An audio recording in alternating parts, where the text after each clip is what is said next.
Alright, so last we left off with Team 1. You guys had just defeated the orc captain that had led the bandits around, and he killed the conductor, thus the conductor landing on the controls and sending it out into uncontrollable speeds. So we are going to just pick up right where we left off.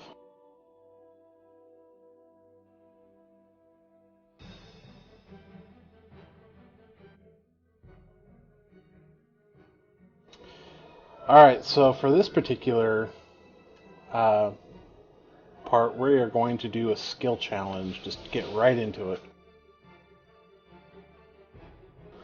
Sure.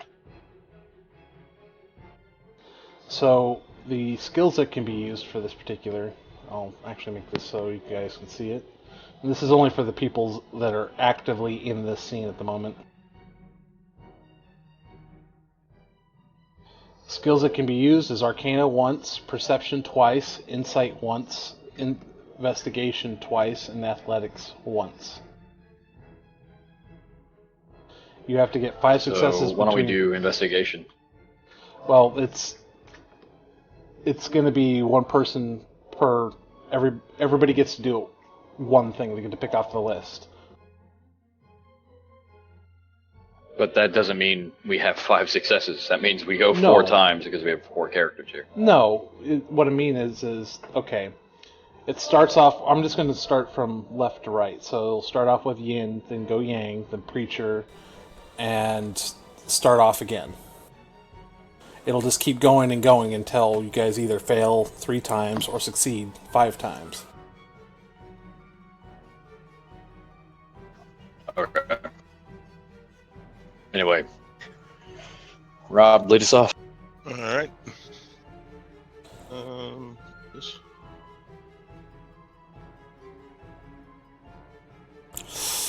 Okay, that is the first tick towards failure. You try to use your insight to rack your brain about how this machine would be operated, but to you it's a bunch of blinking lights and levers and dials and whatnot, and you don't know what he hit. He just landed on a panel full of controls.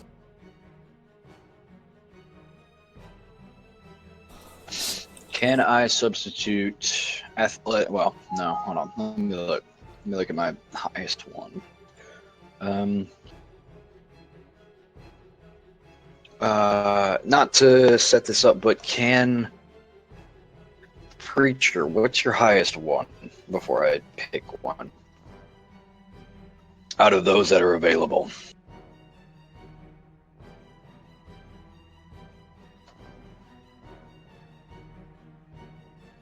Well, I'm guessing you guys can't hear me again. now we Hear you can. now. Yeah, I unplugged my mic. Okay. So yeah, I have a perception of 5. So Okay. Well, we'll save the That's- perceptions that's for my you. best.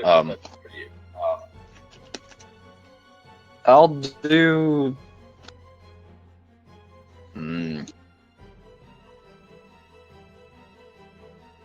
I'll do the one athletics. Alright, roll for it. Actually, there's 2 perceptions, so I'm gonna do 2, or do 1 myself. Okay.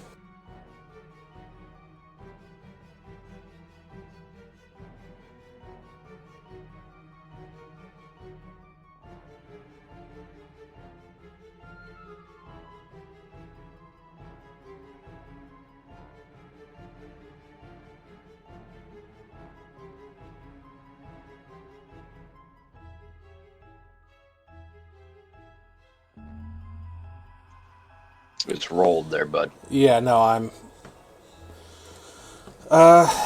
unfortunately, that's going to be your second failure. Had to reach a DC Well, on the 10. bar is really high.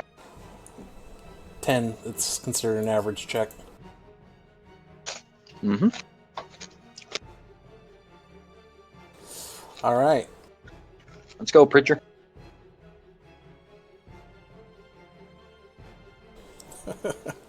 Okay, there's all failures. Well, that is statistical. So you guys kind of just stare at this bunch of blinking lights and dials, and you're like, I can't make heads or tails of this. I mean, most of you are either bounty hunters or one of you is a man of the cloth, or at least you're programmed to be a man of the cloth. So this is Greek to you. So, yeah. So I'm going to have Yang. I'm going to let you do a free perception check that's uninvolved with this skill challenge.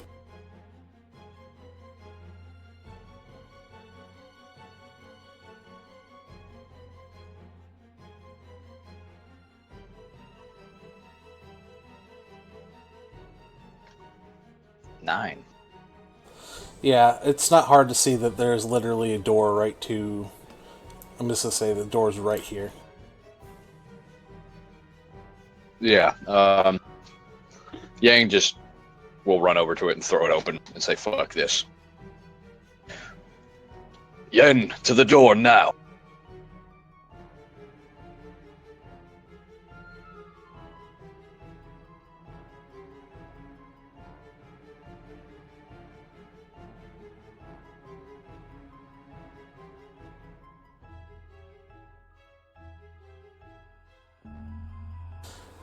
And as you see the door open, you see the land going by really, really quickly, like insanely fast. You're easily going probably the equivalent of 60 or 70 miles an hour right now on this train. So if you're going to have to time yourself a good spot to jump. And Dio, Sure. I'm going to move around right here. Okay. So, Yin, make a perception roll.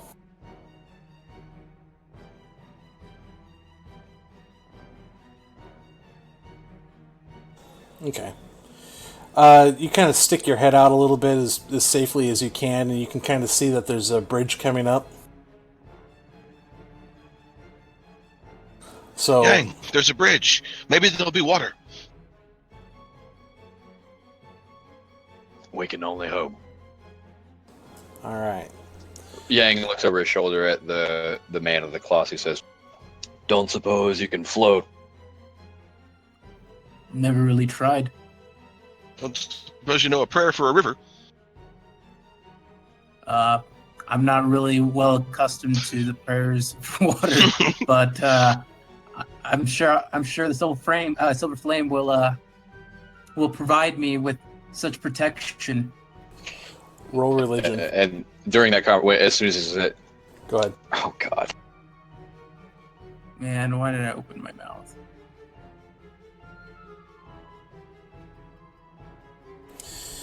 You kind of say that, and you kind of get this strange feeling like the silver flame is kind of wreathing you around, at least you and your allies, with a kind of an energy, so to speak. You can't tell if it's for good or bad, because the silver flame takes and it'll give at its own pleasure.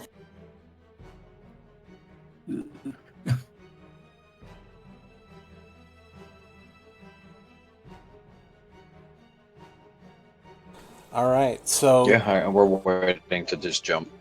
yeah, you really don't have a choice now. It's either jump or stay on a crashing train. So you will be needing to all make athletics checks, and depending on how badly you either roll or how well you roll, you may take a certain amount of damage.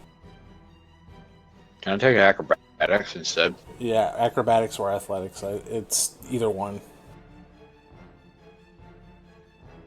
I'll be last. Huh. Okay. This fucking game already. Holy shit. Thanks, roll 20.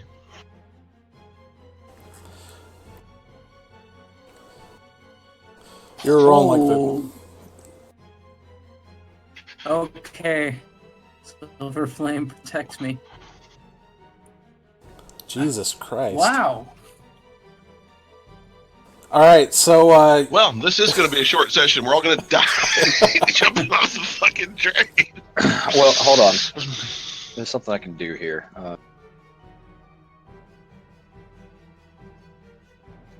You beat me to it. I don't even know what Pretty to roll. sure it's a myth, but it's totally worth it. It is a myth. It gets rid of the bad juju, though. I only see one My 100 professional out of there. opinion? That's impressive. Couldn't hurt. Me too, but still. Oh yeah, I guess I didn't see the one at the top. But anyhow, so yeah, so Yang's the first one to jump out, and he makes it, but he does the most painful looking belly flop as he hits the water that you've ever seen in your life. It just makes this sickening splash as he kind of slowly sinks down. You are gonna take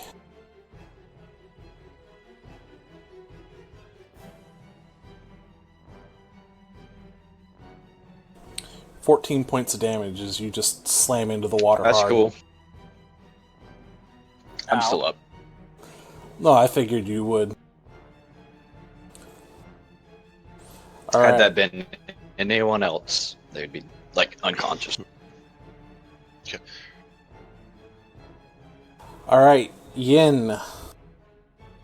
Being the only one who rolled near the target number, I am going to do this instead. Can she actually take, like, since I took the hard damage and I actually got a 1, breaking the water surface, can she take less? I've already Blah. taken that into account. You take 10 damage. As the water's been kind of displaced, but it's still you kind of like nick a trestle as you kind of fall off. That's probably more of where you got hit. And the Holy Man.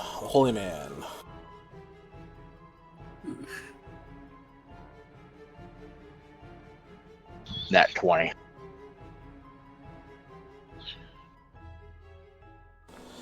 The Silver Flame protects as you kind of feel the energy wreath around you, and you kind of only lightly hit the water, but you still hit it hard enough to knock the wind out of you, or the equivalent of knocking the wind out of a robot.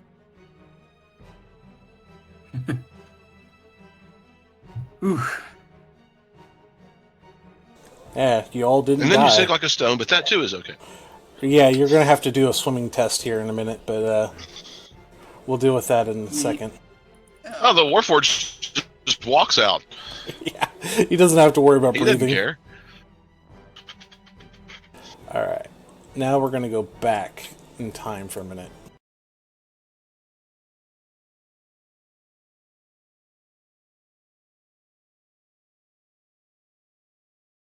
Can't see shit. Really? Oh, your characters aren't here. I wish I could turn off the dynamic lighting in this scene. It isn't really necessary. It's not all hard.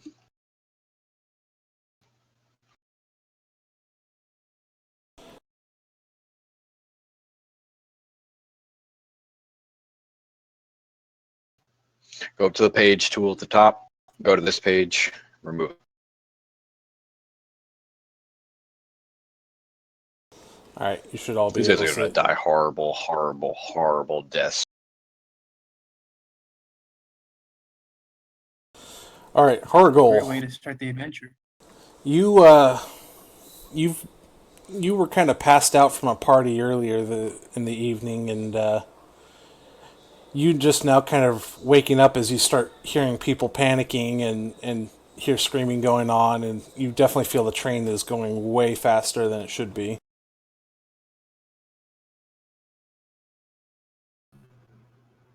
Okay. That's not good. No, that isn't. Alright. So, what are you going to do? So, let's see, what would I do? I'll probably book it to the, I'm going to book it to the front of the train, see if I can figure out what the hell's going on. Okay. I'm not going to make you roll anything. You're essentially going to be there. So just as you enter, you see the Warforged kind of do the equivalent of crossing yourself like a priest would, and then just jumps off. He just jumps off. He just jumps off. There's a bunch of dead people all over the place inside there. Any survivors? No. No. Everybody's dead. The conductor's dead. The bandits are dead. There's blood everywhere. He wouldn't know they're bandits. Well, they're definitely dressed like bandits. And he's seen plenty of their corpses on the way to there. Oh boy! All right, I'm gonna run up and take a look at the where they jumped. Yeah, you can tell that the land is coming back soon, so you better jump off now, or else you're not going to have another spot. It's all going to be just dirt. I'm getting the fuck out of here then. It's probably a good call. All right, roll me an athletics or acrobatics, whatever is better for you. Oh yeah.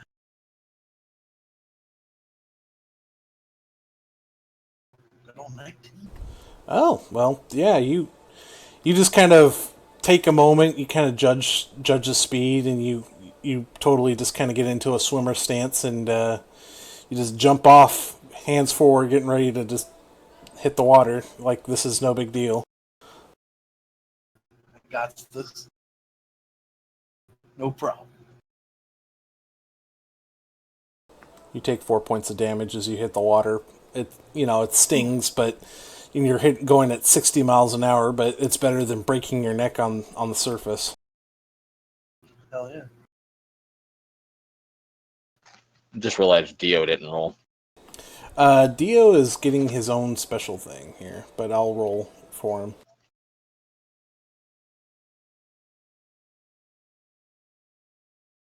He's impaled on a railway spike or something. I won't kill his character off screen. That's not nice. This isn't meant to kill you, just severely injure you at best.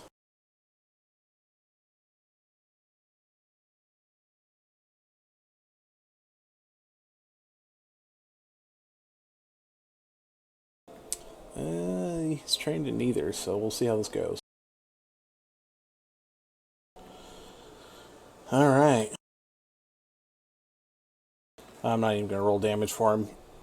You see Dio jump out of the train on the other side. He opened up a different door on the opposite side of this door, and he jumped out on the other side of the bridge, and you just kind of hear a whack smack as he hits the water, very similar to the way how Yang smacked into the water. It's cool with me. He's probably drowning. No, he's not unconscious. He's definitely got the wind knocked out of him.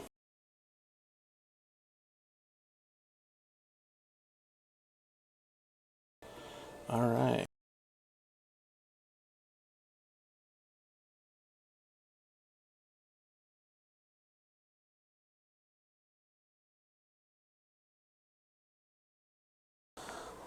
So you see essentially exactly what this looks like, minus the cannon. This kind of rickety looking bridge that's been formed up. There's the only difference is the water on one side is running a little bit harder, and you kind of see Dio floating down the river that way, whereas you have the chance to swim to shore. So 1 second here.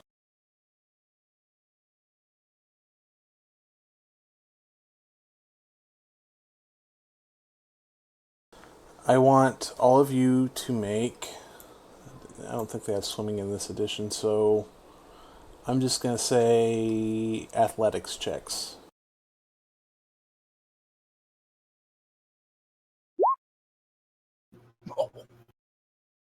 Oh no. That's more like it. Alright, Hergul, the current's starting to catch up with you. Yang just kind of powers through it, grunting. Preacher is literally on the bottom, and he's just walking across. Walks a.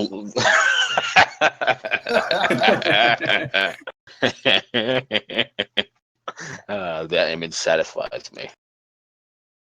Yin, you're having a hard time keeping up with it.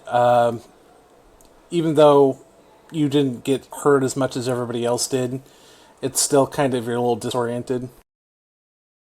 But, If I have to, I will go back and double back and get her. yeah. I mean, I will take a harder test if I have to. She's my sister. Oh, yeah. No, I wouldn't expect you to just leave her to her own devices. So, let's see here. Yin and Horgol, I want you guys to make another set of athletics checks, but you're going to get a -2 to your roll.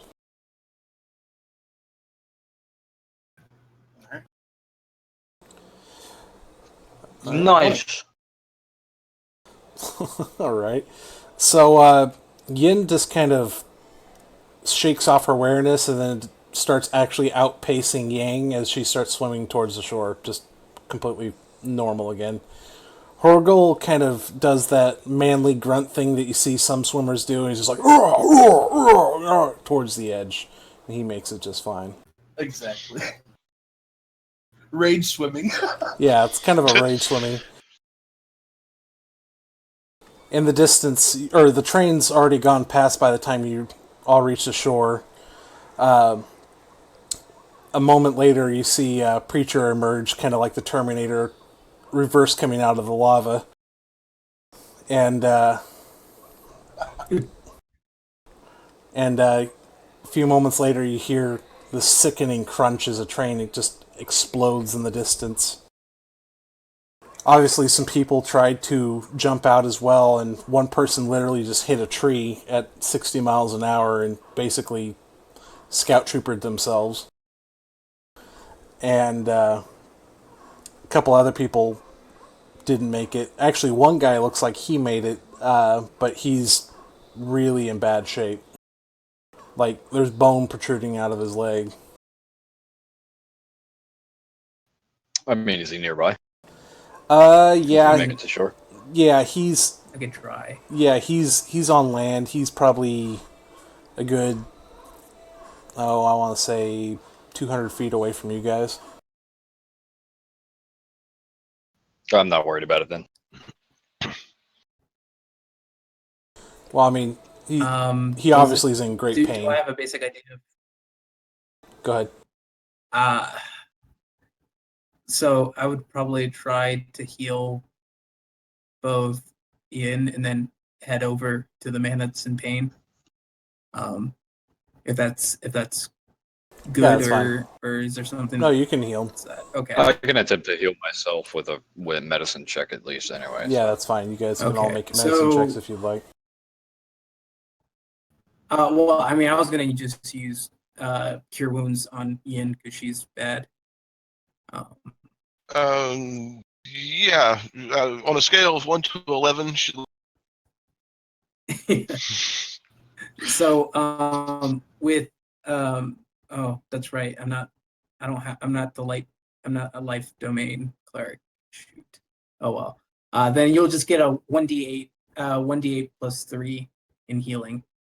So I'll cast that real quick. I'd start booking it over to the guy. Oh, there you go. It's that about almost full. right, almost perfect. Thank you. Yeah, not a I'm problem. gonna go find them. The rules for first aid. I don't think medicine can actually heal you hit points. Oh no, I'll just use second wind. Yeah, no, medicine, what it does is it stabilizes somebody from really either dying or if you're trying to determine... Oh, he was stabilizing the bro. So as Preacher's kind of like making his way over to the man that's hurt, he's just gonna say, "Well, that's a darn shame. Don't wait. All my my best clothing are ruined." Don't waste your breath, priest. The man's already dying. Well, as a priest, I can't see this man suffer. The best that I can do is at least alleviate the pain Yeah, and like from behind, you just hear the shink of his katana, and Judgment comes out and slices a man's throat. Okay. That's not what I meant, but The hell did you do that for? He was going to die anyway. I'd expect no less from any of you. He's tried. So, 1 second here. Let me put you all on the board. Suits me just fine.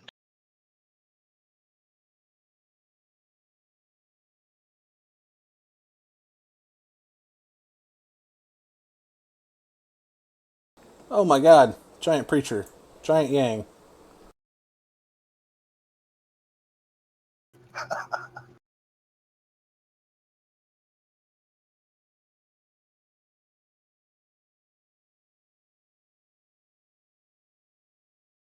Still at 19 HP. A moderately sized orc. And, so, Mirkos, back to you. You've been with kind of the worst gunslinger in the world, or at least the worst traveling companion in the world. And you see this train, you see the events unfold around you as, the train comes out. You see people jump out. You see this poor guy plant it, and he obviously split his arm really, really badly and landed on something that impaled his lower thigh, and blood's just everywhere. And so Draven just kind of shrugs, and he's just like, it's not my problem. Somebody's got to go, they got to go, and then just walks off. Gunslinger doesn't even seem to be paying attention to him, even as there's this loud, sickening crash in the distance.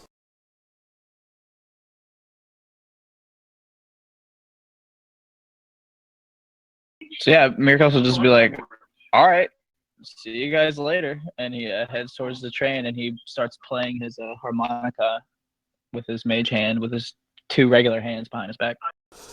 Okay. That is the laziest kind of It's barding really I've seen in the world. He expects dead people, so he's playing like a pretty sad song. Okay, so you're playing kind of a somber tone. In fact, I'll let you roll a performance roll if you'd like. Yeah, sure.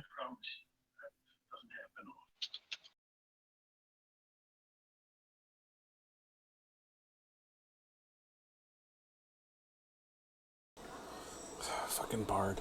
So, yeah, you hear this kind of out of nowhere, this very ostentatious giant human being, or at least a human appearing creature, kind of walking towards you, and he's playing a harmonica with apparently nothing.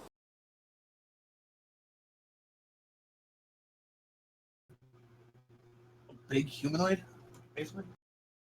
He looks like a human, sort of. It's really hard to tell. I mean, he's probably the most perfect-looking human being you've ever seen in your entire life. Okay. I mean, We need to go get our things. Get going to Graywall. You nods. Yeah, stupid train. Yeah, a lot of your traveling supplies were on that train. Yeah, and we're gonna go get them back. Okay. So, what happened? We look for rich dead guy. Do identity theft. Well, if you must know, brigands attacked the train. We went to help, and he flung his axe and killed the driver. It was about as short and tall of it. And the rest of you can stand there all you want. But I'm going to get my things. And Yang starts to turn and walk away.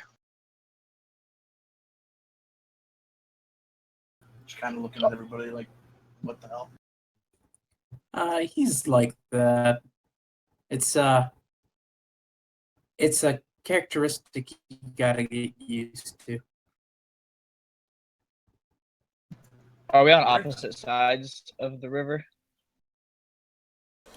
No, you guys are all on the same side of the river. This actually happened right on your side, Mirkos.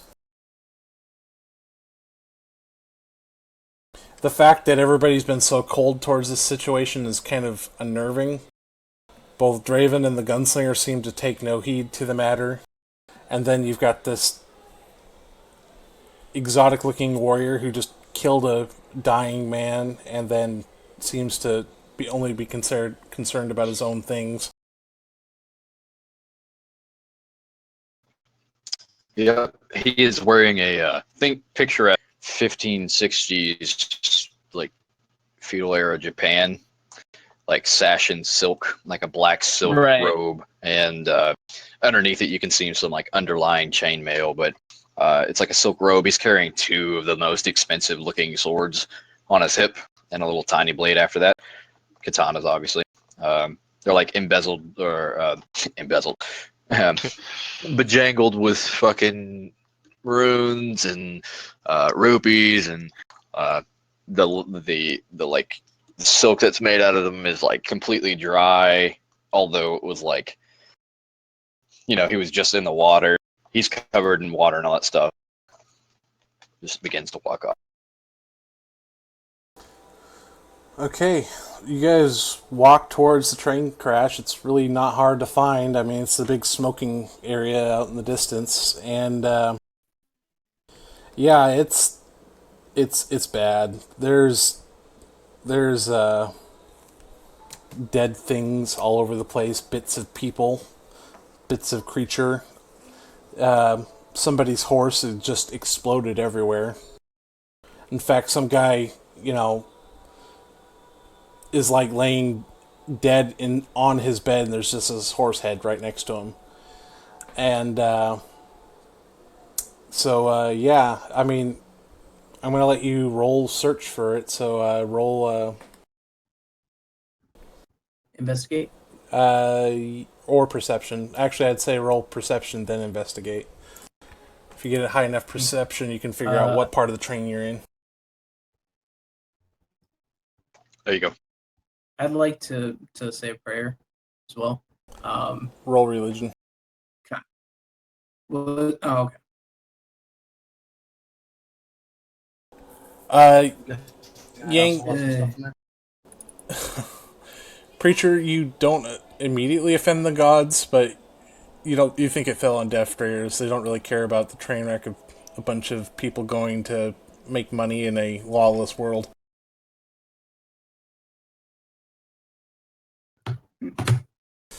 But I guess I would roll perception as well.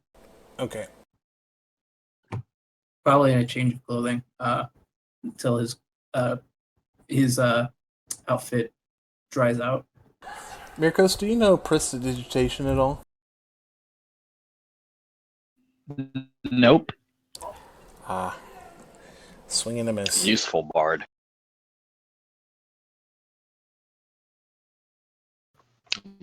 And I got an 18 on mine. Yeah, so. no. Yeah, you figure it out. It's honestly not that difficult. I mean, it was the hardest part was kind of sifting through which room was which, but you kind of find it. You find that your pan that you use to cook out of is severely dinged up, but still serviceable.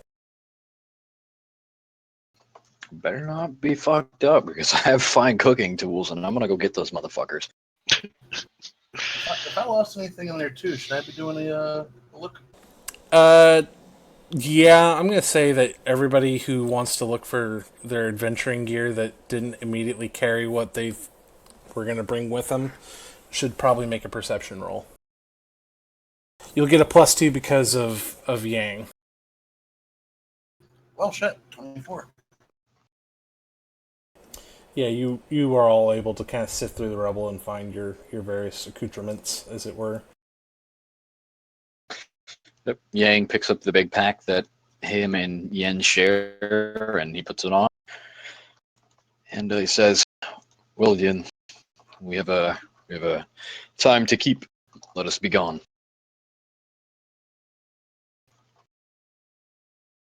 Yes, we're trying to get to Graywall before it gets dark.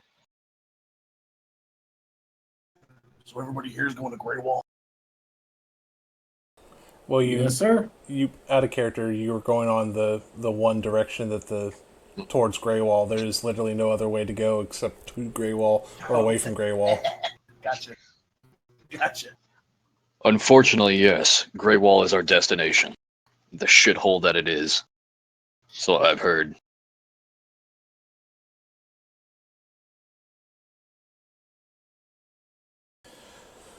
All right. How far of a walk is it?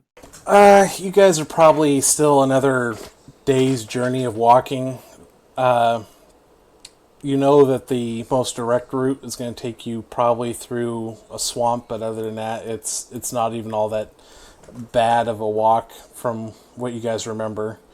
Mirkos, you know for a fact that the swamp is the literal way you guys were going beforehand. There's a path that kind of leads through it and avoids some of the more troubling areas. Yeah, no one introduced themselves or really anything, so he's just kind of like playing his harmonica behind the group still. He's just kind of Will like you watching. cut your bloody playing out before I shove that fucking harmonica up your ass? He like looks at you and puts it away and says, "Sorry, I kind of forgot I was even playing it." Thank you. For what it's worth, I think your playing was absolutely brilliant. Yeah, he smiles and says, "Ooh, you're nice. What's your name?" Well, I don't really have a name, but you could call me Preacher. Another religious guy, huh? What's wrong with religion? Nothing. It's just a crock of shit.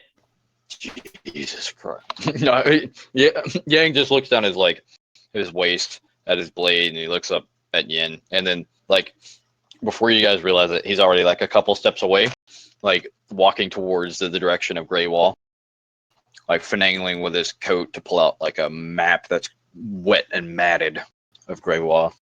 I suggest if you're coming, you move. I won't wait for you. Oh, I can catch up. I'll be fine. Preacher, do an insight roll. Don't ask why, just do it.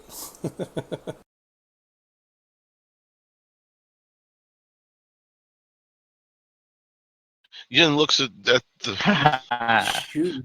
two newcomers. Where were those rolls?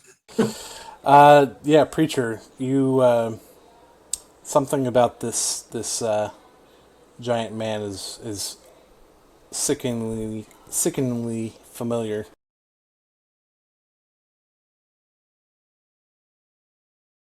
Hmm. But you know you've never seen him in your life. I'll just Right. so basically he's 7'6", I think, but he's still built like your average human build. He's not large, so I guess technically he'd look almost scrawny, but he's still very lean. And he has colored irises, but his pupils are white. And then he has kind of his picture, the facial hair. Like I said, he looks like perfect facial hair. He looks like he's been produced out of Abercrombie and Finch. Oh, it's funny. The description sounded like Manute Bowl. Sure did. I was thinking Thin Men. He sounds Yeah, I was kind of like a Thin Man. Really tall, really lanky, really awkward. He's by far He's the most beautiful human being you've ever seen. In fact, it's almost infuriating how pretty he is. Well, it's a good thing me being a Warforged, beauty has no effect on me, or at least I have a question to ask. Yin looks at him Our and thinks, preachers- I could do that. Are Preacher's glasses broken? Or are they on his face? Because if they're not, I'm gonna riot. I'm gonna start hacking the water apart. Oh no, I feel like they would be on. His entire uniform somehow is immaculately perfect. That divine energy must have blow dried him off or something, because he looks like he did when he was on the train. He has his waterproofing polymers on his clothing. I feel like I feel like when he was falling, the two things that he'd be holding on to is his hat and his glasses. Fuck your weapon, the Yeah. glasses, the fucking glasses that don't mean anything for Warforged. Some reason you just have them. They make him original, and that's what Warforged strive for: originality. Horgul, you notice the rifle on the preacher's back, and it's obviously one of the weapons you've been looking at or curious about researching. But I'll let you roleplay how you feel about that. I think for the moment, he's just gonna keep an eye on him. And Yeah, there is a bunch of dead people everywhere. yeah, I mean, you guys are in the thick of it right now. Kind of why Yang. Yeah, that's kind of why Yang is like moving away from this, because we're in the middle of the desert and there are fucking scavenger monsters around that will come from miles to eat this shit. Yeah, you know that this place is going to be picked clean So- before the day's over. Hi. Hello. Sorry. Ow, scream. I was holding my push to talk and my dog went for the cat. Sorry. Okay, so back to not screaming. Mirkos is gonna. That's the first time I've ever seen or heard Swamp do that. I was like, did that really just come out of Swamp? No, that was Will. That was Will. That had to be Will. Real Fredo. No. Anyway, he turns to the Warforged and he's like, "Here, let's walk and talk. Your friend's getting pretty far away. So tell me, what makes you so sure in this religion of yours?" Well, I guess you could say I came into being because of this religion. Interesting. I guess I could say I was born recently. Well, who's And your parents? the Silver Flame. And as soon as you say Silver Flame, his hands just fly up into the air, and he's like, "I'm walking with the other guy." What? It's like I think he just kind of mutters to himself. It's like religion doesn't come so easily to people. So I think Yang actually says something out loud. Orc, I need your eyes for a second. all right. He's only half. So what does the orc look like? I mean, he's still an orc. He's a big fucker. He's not as big as the other guy. He's 6'6". He's gray. He's wearing full chain. He's got a sword shield. He's got long black hair with a ponytail in the back, and for not completely ugly, but he still definitely looks like an orc. Yeah. So Yang's clothing in the heat of the dry, arid sun have, just because it's so, like thin being silk, is partially dried out just due to the heat and all that stuff. But his hair is still like massively damp. He's got like really thick, wild hair that runs over his like face, and he's like just pulled it back out of the way with a hair tie, and made out of the similar silken material. And he like looks over his shoulder at you to like beckon you closer to this map that he'd gotten from the train station. He says, I am a good man at I guess you could say that I'm a wanderer of sorts, but are any of your people from here? My people. And he kind of points to you, like up and down. I think so. I'm not sure. I'm referring to you being an orc of some make. I'll assume so, but I don't really know. Japanese racism. Yeah.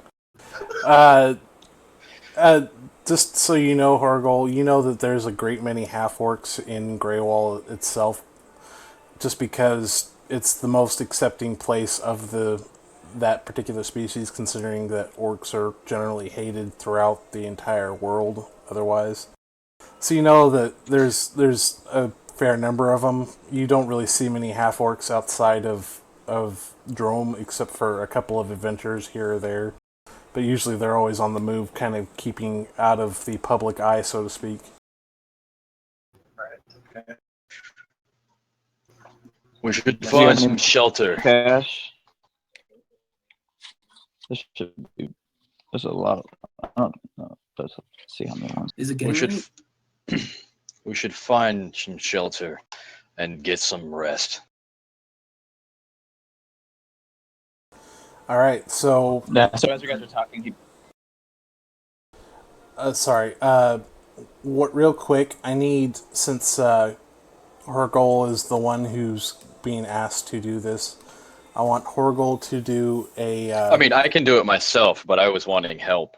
Okay, well, By the way, because I have the feature, Wanderer, and that basically Okay. gives me memory for maps and geography, and I can always recall the general layout of terrain, settlements, and other features around me. In addition, I can find food and fresh water for myself and up to 5 people, other people each day, provided the land offers berries, small game, water, and so forth. So you're already doing better than Team Two. They were nearly dying off of eating Gila monsters. So, I want you to roll a survival roll with a +5. can I get assist from people, or is that already indicating it? That is I indicating give with him a. guidance. All right. Is that a particular roll, or is that just you're adding to the help? Well, I mean, I have survival. I have survival as well, so I could assist him Well, since I'm proficient. I have a survival of 4, right? But I also Yeah. have the feature. That's why. That's so I that's can why I give you don't. advantage. Well, everybody. That would be Yeah. nice, actually. If, Yeah. unless I'm Okay. doing something different. I'm gonna say you're gonna get a +3 then, plus advantage, because you're getting assistance from everybody, plus your natural roll, and you're getting advantage. Yeah, and Mirkos is like, And hey, guidance. I saw some monsters. Oh shit, never mind.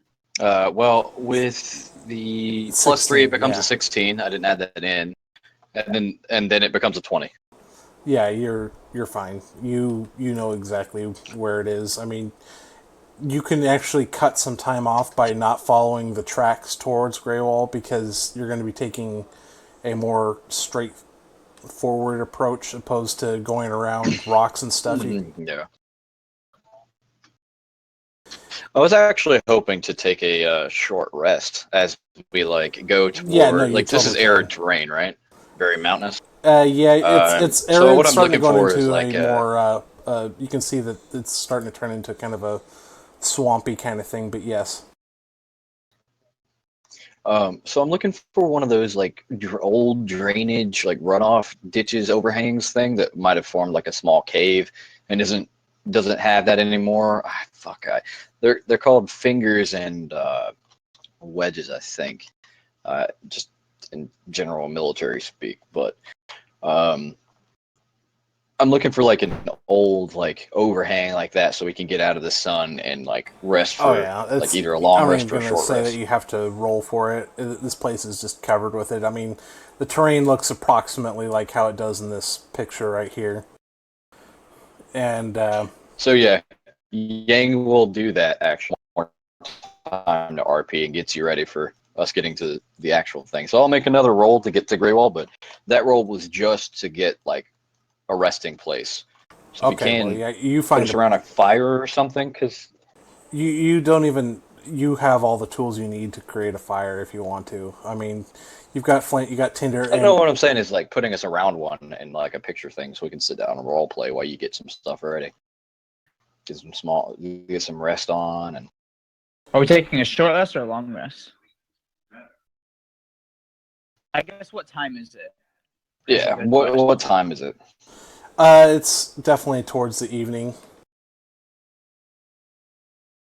We'll take a long rest then. It's not a big deal. I can take the first shift. I can take 4 hours. I only need 4 hours of shutting down to get a full night's rest. I could do a short rest too if we wanted to just get to Graywall, but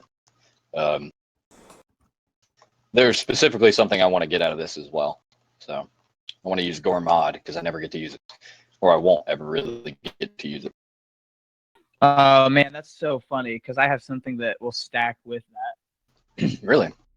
Yeah, my it's like revitalizing. I can't remember the name of the ability, but basically during a short rest, at least, you get an extra 1d6 if you listen to my performance, and then it goes up at certain levels. Nice. That's awesome. So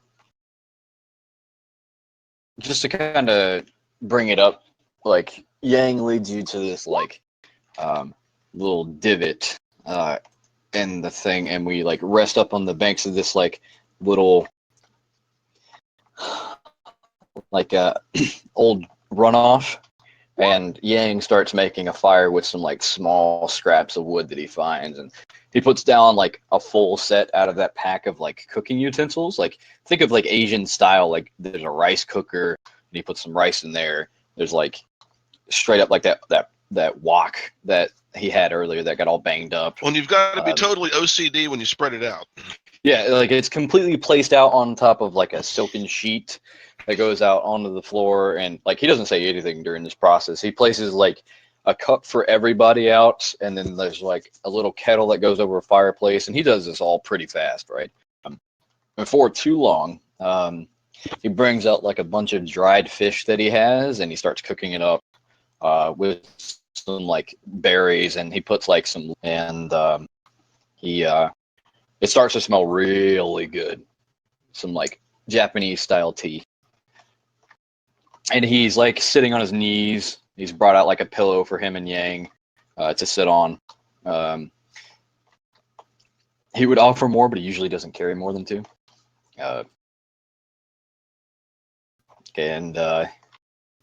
Yeah, this all happens as we like stop to take a breather. Ian's sitting legs folded, sort of lotus, and sipping her And tea. Yang will, at this point, like undo his hair and like start fixing it as the food is cooking, as he's turning it over, and he will say, "You must forgive me. I am a bit distraught when plans of action need to be taken.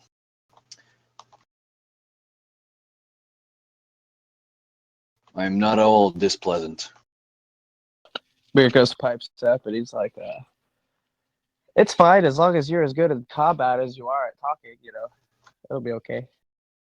Jesus, what are you doing there, Bo? I mean, not Bo, but I don't Chris. know. I'm not seeing my image at all, so I don't know if it's popping up all over the place. You put like 6 or 7. I didn't mean to. I don't even see one, so I apologize. Anyway, By the way, guys, I can stay on watch like the entire night because I enter in an active state for 4 hours each day, but I'm fully aware of my surroundings and notice approaching enemies. So some soldier allies suitable food, blah blah blah, themselves surplus 2 people. Each person who eats. So if you're gonna eat my food as I'm getting ready to serve it, and it smells really good, by the way, because Gourmand says so. Picture is like traditional Japanese meal as you can think. Gains 2 additional hit dice at the end of the long rest. Additionally, those who partake of the meal have advantage on Constitution saving throws against disease for the next 24 hours. Yeah, Beer Ghost is like, "Ooh, I love these things. Can I try some?" Yes, and he like Yang like reaches over to you and gives you a cup of tea. It's a really ornate looking cup. It's like part of it's like rimmed with a little bit of gold, like the Japanese fractured art pottery, like where they fill it in with gold. Right. Yeah, and he drinks it. It's like, "Oh, this is pretty good. You're not bad at this." Yes. I think Yes. Preacher will probably take some food and drink, but like just out of kindness, and ingest it. But he doesn't really taste anything, so it's just like That was a you cousin's must meal. partake. Yin kind of looks quizzically at that. Yeah, same. I'm looking at it really weirdly. If I wanted to kill you, I would do it with my blades, Orc. No, it's just I've never seen food like this before. It's a pity. A land far away. No, I'll try it. Don't be scared of the food, Orc. I ain't scared of no food. You look scared. No, it's just very different. Yang kind of uses this time to start fixing his hair again, and he looks up at you all and he says, "Well, my name is Yang.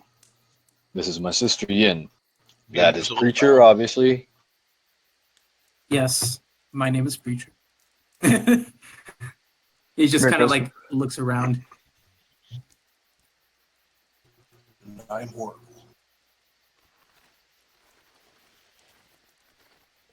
Beer Coast.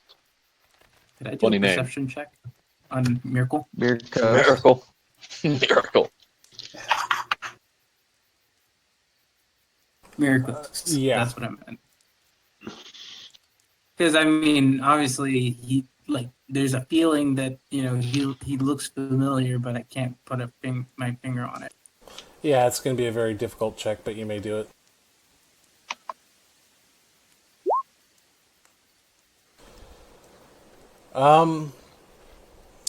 Yeah, you definitely know that something is involved with him in the Silver Flame.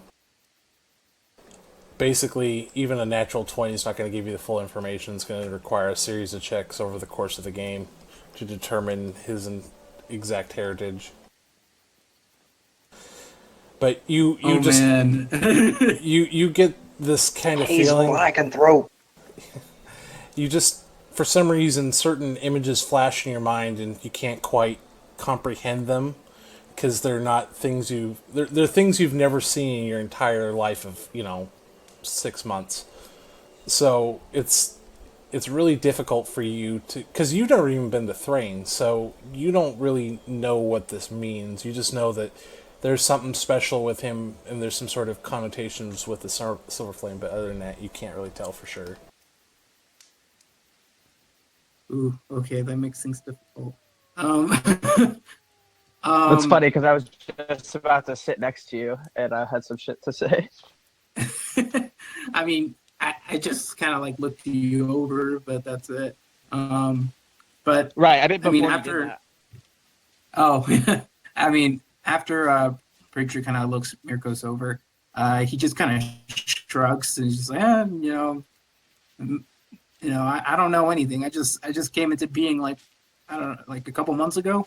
So he just goes and starts cleaning his weapon, considering it's probably waterlogged.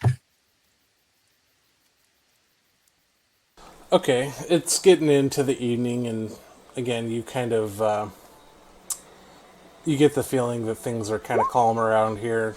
Any kind of beasts that would have gone to bother you this time of night are obviously getting a smorgasbord from the train wreck. But you're far enough away that you don't really have to hear any kind of crunching or, the goings about of creatures of the evening. So, everybody who took damage can roll 2 hit dice to get wounds back. Well, no, we're taking a long rest, so everybody gets everything back, but you get half of your hit die back from okay, so if you used all your hit die on a short rest, normally you only get half of them back. Yeah, but the gourmand thing specifically says, in addition to each person who eats regains 2 additional hit dice at the end. Right. So you get only 1 on a long rest. Well, no, on a long rest you normally get everything back, but if you have 0 hit die and you have 2 total hit die, you would normally just get 1 back. With Gourmand, you get all of them back, right? Is what you're saying? No, that's just 2 on top of whatever you roll. Right. So yeah, I have 2 hit die right now, so I would roll 2 hit die, and then I would roll 2 more. But you don't roll hit die on a long rest. You get full everything. That's just Well, then what's the 2 additional hit die? Well, that's Why what is I'm it saying. in So addition? normally when you short rest, right, and you say you But you, it you have says specifically in a long rest. I get that. This is what I'm saying. On a short rest, you'd use 2 hit die, so you have 0 hit die out of 2, right? And then you take a long rest. Normally, when you do that, you only die back, which means you'd only get 1 hit die back. So that means next time you short rested, you can only use 1 hit die. With Gormon, you would get all your hit die, but you would get 2 extra hit die back, which means you'd be at full. So you'd go from 0 all the way to 3, but you can't have 3, so you'd have 2. So if you had 3 total and you used them all, normally you'd only get some of them back. With Gormon, you get them all back, and like at higher levels, you get more of them back. The thing that you guys should really take from this is you guys are fully healed and have everything back that you need to. Nice.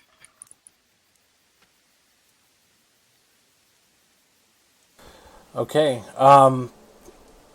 Preacher's pretty much elected to take the entire watch, considering that all he has to do is just sit there and do it.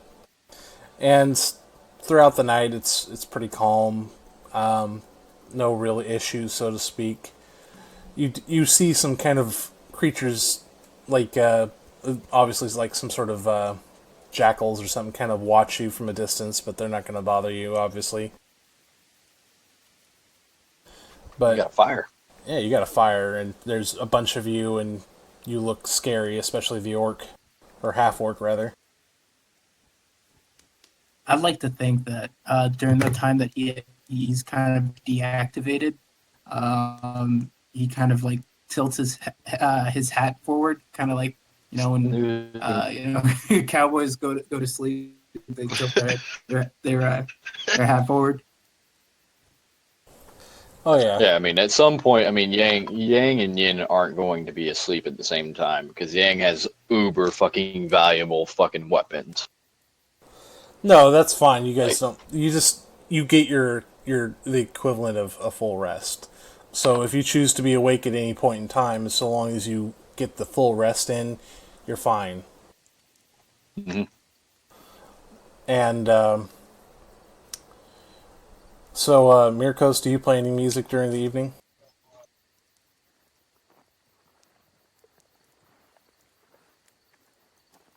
Yes, of course, because like you guys all said, we're pretty sure no monsters will be around, so he would be playing music. So, What does that do for us? Nothing right now. It would help more on a short rest, but now it's more just RP. Okay, yeah. I'm going to say that you guys, Yeah. your first check of everybody's going to get a +2 to their first check of the next day. Inspiration. Yep, you feel inspired. Well, not actual inspiration. Right, yeah. Your soul seems calm. Yin Just to doesn't- remind you guys. Yin doesn't stare, but she does seem to almost study the newcomers a little. I would like to point out that I have like a very unorthodox like couple of blades. I said it a couple times, but it would be a talking point most likely. You two probably never even seen them. Yeah, they're the most exotic weapons I've ever seen. Visibly, Horrible is definitely interesting. You as a blacksmith, you're going to be absolutely just... Yeah, you can't get your eyes off of them. They are the most elegant looking weapons you've ever seen. Oh yeah. Visibly very intrigued, but not saying nothing yet. Mirko has yet to take notice. Yes, I like this. For you, Horgol, you've seen pale reproductions of this. And it's like somebody photocopying a Da Vinci artwork and just, doing it 8,000 times until it's just shit. This is true beauty in steel. It's a wet dream for you. Yeah. Having a hard time deciding if I want to stare at the gun or the weapons. That's a tough one because those are some beautiful weapons. The gun's beautiful in design and function, but these blades are something that you've never actually seen before. You've at least had a chance to study the guns and kind of try and take them apart, but this sword, like I said, these pair of swords, you don't even begin to know how somebody crafts something like that. Yet, no, I'm not going to say anything else. So, yeah, I'll let you roleplay. I'm sorry. As it just kind of staring, wet mouth, drooling like crazy at it, basically. Well, you are half orc.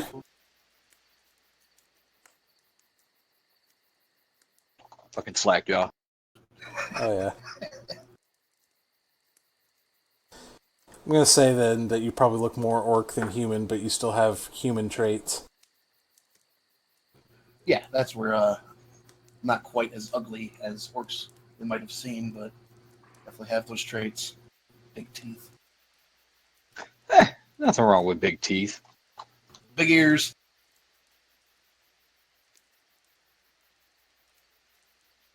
Actually, Yang, you wouldn't have any kind of racism towards dwarves, or I mean, not dwarves, but towards orcs themselves, because they're not really from where you're indigenous to.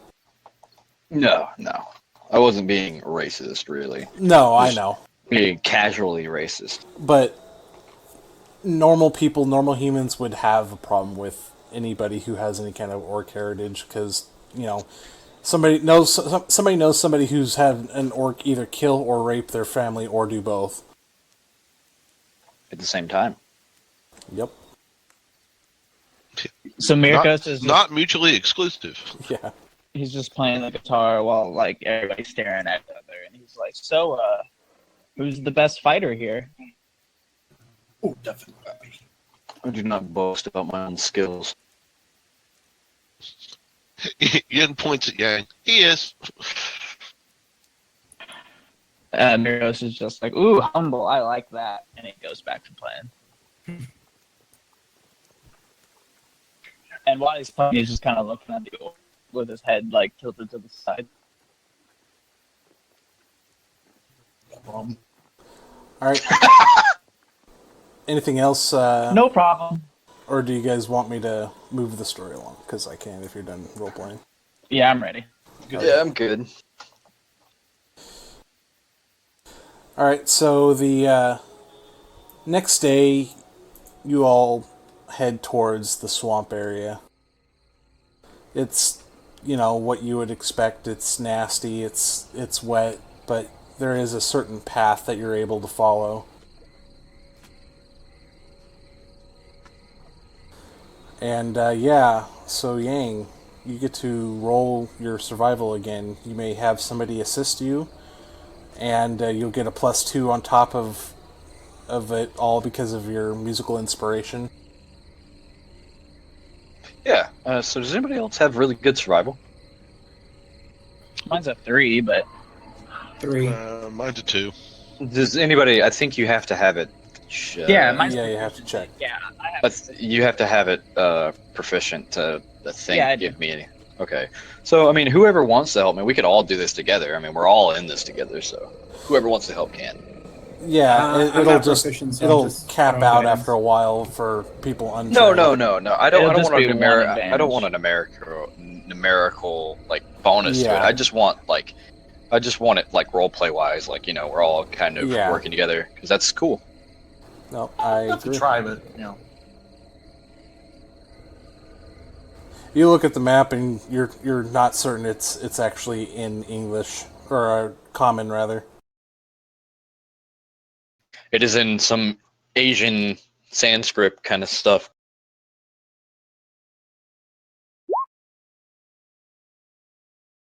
Whatever that is, +2, 25. Plus And, 3 yeah, +3. also. Yeah. Okay, this is 27. Oh yeah, you're able to navigate the swamp like a champ. So it's like I said, it's Without not. even get our feet wet. Oh, Oh, your feet still get wet. There's just no way of getting around it. This place is a big bog.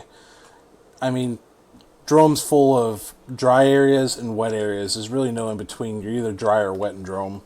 And right now, you just feel kind of nasty.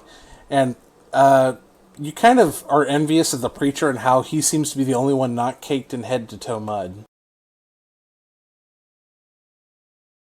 Oh, I have taken off my pack or my fine silken robes and shit like that, and just have put it in the pack, and I'm carrying the pack above my head, and I'm in basically small clothes, which are basically the Asian wraps, Yeah.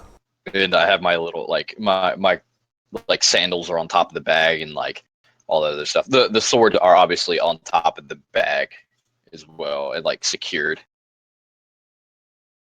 Really, the only two people who don't seem to be bothered get- by the mud are the robot and the orc, or half orc. Oh yeah, it's just another day. Mud. Gotta love mud. Yeah, just another day. Whether through divinity or just Dreadful masterful place, isn't crafting it? of your clothing, you seem to be mud free for the most part. Quite dreadful place, isn't it? I don't know. Yeah, Mirkos is like, yeah, this sucks. As his mage hand is on top of his hat, holding it on, and he's using his hands to push brush out of the way. And Yeah, at He one picks point. up, some of the dirt, the mud. Go ahead. Go ahead. Preacher kind of picks up some of the mud. He's like, "What this? What substance is this?" why don't you ask your god? Yeah, This is I've mud. only been nothing but nice to you. yeah. You pick up the mud, and there's obviously something wriggling in there, and you're not sure if it's insectoid or if it's serpentine, but you settle it back down. Mirkos, at one point in time, you Oh, try to same play as your Williams. harmonica, and you instantly regret it. Yeah, breathing a bug. We shouldn't be too loud. There are things here that I wish not to encounter. Well, would be here, normally. They might all be well with the train. But let us not tarry, for they might be coming. Pretty sure. Very well. Lead pretty the su- way. Pretty sure. Was it a ghost character from Pendragon just hanging out here somewhere? This is his swamp. He's just like, what are you doing in my bloody swamp? Ogres have layers. Yeah. Anyhow, you're able to kind of navigate it. Or at least, let's see here, actually. You're able to find the direction fine enough, but I'm going to make everybody roll. I want you to roll. I'm just going to make you guys all roll a straight Constitution roll. Is it to diseases? It's a little bit of everything. It depends on how bad you roll. Because this is definitely sapping your energy because you're fighting against sucky ground. Is this a save or what? Yeah, Constitution save. Yeah, con saving. Jesus Christ. So everybody but Yin seems to be navigating this for the most part pretty well. Well, and Mirkos. I guess Yin and Mirkos are the only ones that are kind of lagging behind. The half-orc seems to be kind of in his natural element. Yang seems to be doing decently about it. He's able to kind of navigate some of the obvious sinkholes and dens of RUSSs and so on and so forth. Really, I'm going to say, Yin, you're going to get a -2 to your next roll, but since you have inspired from the last time, it'll just be a straight roll. Same thing with Mirkos. Oh, hey, yeah, we didn't get our +2. I didn't get my +2. That was my first roll. Okay, well then. Oh, yeah, likewise. Neither did Yen. Okay, So both of okay. us got. Well, I Okay, don't yeah. know, Okay, but- so yeah, you both kind of pass. It's not pleasant, but it's not fun. Uh, at one point, you guys see that the pathway towards where you're supposed to go is overgrown. I want the party leader, which would be Yang, to roll another survival to determine the next best path.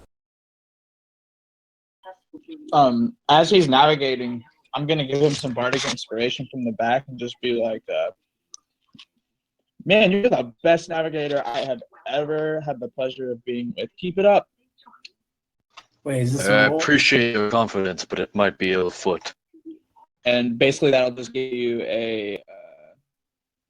I believe at this level, it's a +1d6 on your roll. Go ahead and roll those for me so we can get them out of the way. Sweet. It's already got a +2 and a +4, so it's a +6. God, with you two combined, you'll never fail a check. I forgot about this when we jumped. So And I was like, technically have advantage too. So Oh God. Well, here we go. that would be a +6. Yeah, So it's a you're 27 fine. again. You can see a path it's a little bit harder to go through. It's going to be really rough growing because there's some points where you're just going to straight out have to swim a little bit. But you think that you'll be able to navigate it. Actually, can I do something? What do you want to do? So I have a 50-foot rope. Is this rope going to make it across this little gorge here where I can moor it off somewhere? If you can tie it together with somebody else's rope, yes, you will be able to. Because some of you should have taken adventure packs, which most of them come with 50 feet of rope to begin with. So if anybody else has an adventurer's pack, I don't mind. okay. I've got rope. All right. Yeah, so Yang actually puts his pack down on like the only like area or land, and he Yeah. says, "Yin, get me onto a rope." You and your bloody rope. Yeah, she gives it to him. And Yang actually sits the pack down. And he sits down nearby on the ground. He's obviously still in his little like small clothes, makeup, little like just the pants basically, and says, "There'd be no need for all of us to go across, and we need not our weapons and gear to get muddled in all this. Preacher, I assume your weapon doesn't want or wouldn't like this No, not at all. terrain." Yes, well, how about this? I'll get across, I'll tie it off. We can send our gear across at one at a time. And those of us who are lighter can stay out of the mud. Seems fair. Or Horgol, would you like to do the honors? Doesn't matter to me, we're both capable. Sure, why not? Yeah. And so Yang sets about doing that, and he says, it might be best, Horgol, if we both do that. Whatever floats your boat. I do not have a boat. It's an expression. Your expression escapes me.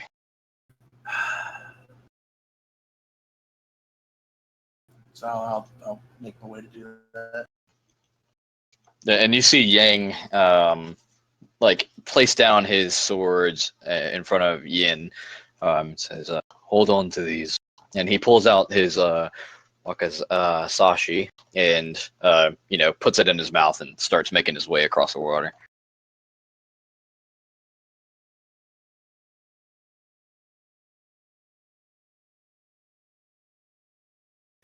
With Horgol.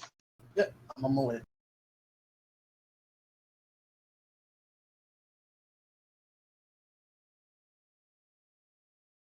Tune in next time.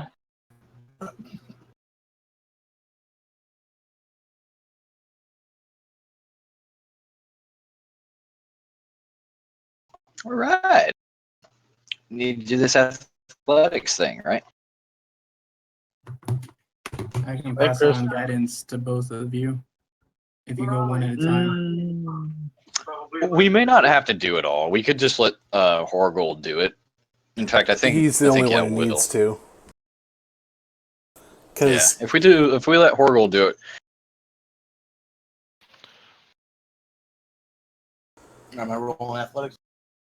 yeah, actually, do we even have to do this? If I could just like swing across like Tarzan. yeah, but you're going to be rolling acrobatics opposed to athletics to get across that. I mean, that's perfectly fine with me. All right, there, George of the Jungle, you go for it. No, I mean, I don't want to outshine anybody. So Horgold's already said he'd do it. So let's do it. You're fine. I don't care. No, go ahead and make it. You probably have a better chance of Alright. doing athletic stuff anyway. You're a fucking barbarian, right? I'm a fighter, but yeah. All right, I'm Oh, we're pushing both through. fighters. Well, Jesus Christ. No. He's a fighter for Team 2, though. Don't get too attached to him. It's 11, by the way. So Oh yes, yes. You don't sink down to the bottom. That's good. You're able to just keep your snout above the water and kind of keep it out, but you can't feel the bottom, so to speak, whereas you thought you should have. It's a lot deeper on this end than you thought it would be, and yeah, so you're able to kind of get up after what seems like a good 20 minutes, but really it was probably only like 5, but for you it was just absolutely miserable. Okay. Horgold, I'll owe you a drink. You look like you need one. Yeah. That would be very good. Oh, more than that, he's got shit on his face. Actually, Horgel, I want you to tell me high or low. High or low? Either. You don't get a choice. It's either high or low. Choose. High. All right, you're lucky. Does he get eaten? Does he get eaten by the giant frog? No. Dianoga. Yeah, you don't want to die, Noga. No, you're fine. All right. Tie us off on a rope or on a limb, a strong tree limb. All right. I'll do that. You find plenty of tree limbs that are around here that are thick enough for you to do it without any issue. All right. So Yeah. the rope's secure then?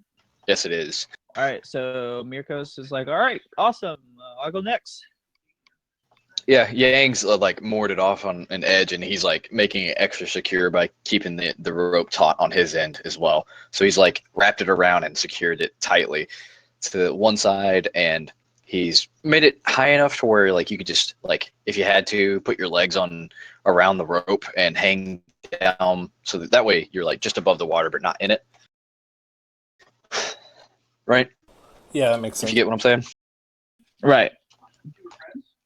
All right, so what do you want me to do? Roll You're going to roll athletics? athletics with a +5. No inspirations allowed on this one. No additional rolls. But you could just get you could just give us advantage. That's better than giving us a numerical advantage. Yeah, there honestly. you go. You gain advantage. We'll just call it that. All right, so an 8. Yeah, you don't.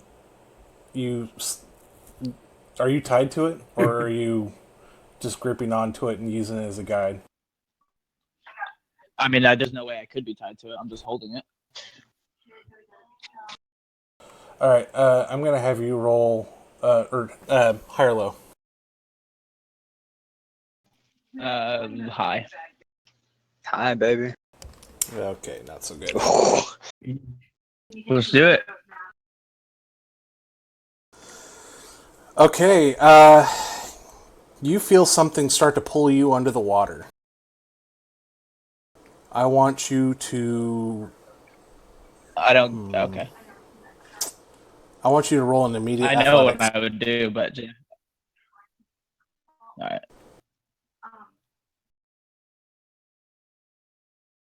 Nice. Wow. Alright, you're able to break free of it, but everybody, I want you to roll initiative. So click on your tokens and start that beautiful bean footage.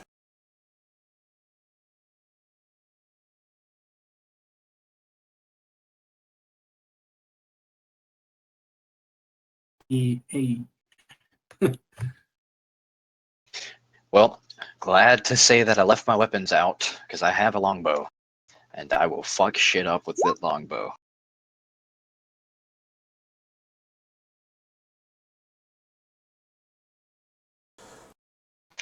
Oh god, where Okay. the fuck is the initiative? But oh, there it is. Yeah, I had the same problem. Yeah, I know, it's frustrating as hell. It's even worse on the character sheets. Or the NPC sheets. Oh my god. 1 second while I find this. It's frustrating as hell. Okay, I'm going to. You should make me a GM so I can set up music.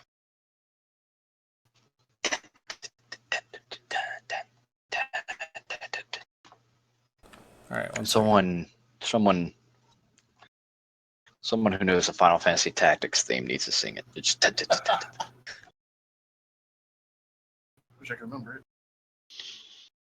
it. Do you know you could buy Final Fantasy Tactics on Google Play? Really? Yes, you can, and it's on sale. Let's take a look. Shit. I I can't. wonder if Yin has ever seen a lizard man. Having a hard time. It's one of those lizard lines. It's one of those lizard lines. How do you add GM? I can't remember. Gotta go out and go back in. Like, go out, make me a GM, and come back in. Or better yet, I'll just do it. I'll open up another tab and have that set up. Yes, that is preferable. If you open up another tab and then put the GM status, or just go to the campaign main menu, you know what I'm talking about, right? Yeah. I'm gonna Horgel. Good thing you didn't get fucking eaten. Ooh, yeah. That'd have been bad. I have no armor on right now, so you know. Oh boy. I imagine the mud leaking from my chain with like fucking string cheese just brown. I don't plan on getting in the water. I have a bow for a reason. Alright, you've been promoted. You may have to rejoin. I will have to rejoin. Is there anything you're looking for, Chris? Right now I'm just trying to add my NPC tokens to the initiative order, but if you want to play some music to kind of set the mood, go for it. Oh, so if you right click the token, it should give you like the option to add turn. Ah, that's right. And then you just roll their plus their dexterity, and then just change the initiative to that.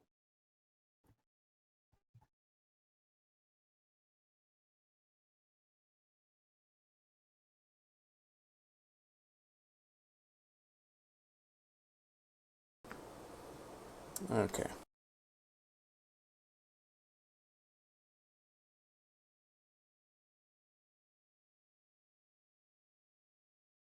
Alright. They're going to come in at different rounds. So, first one.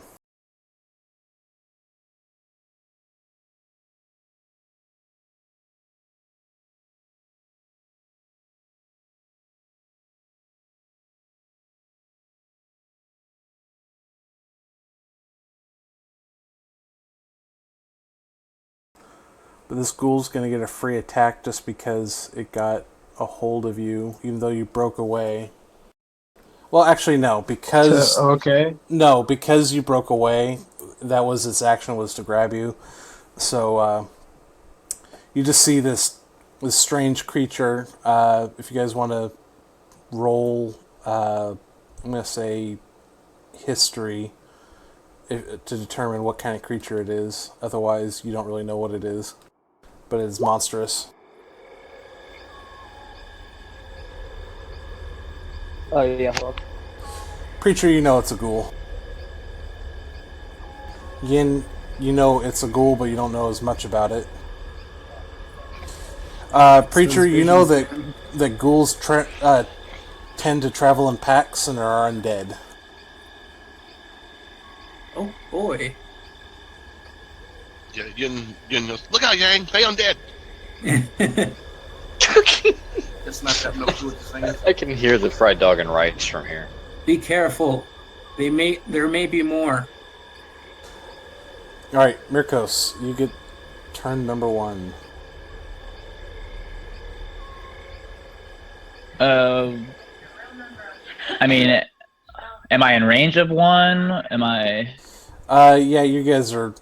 I mean, it's probably I'm 10 in the feet water. away. You're okay, yeah, you were the one it grabbed, right? Okay. Right. Yeah, it's right next to you as it bursts from the water.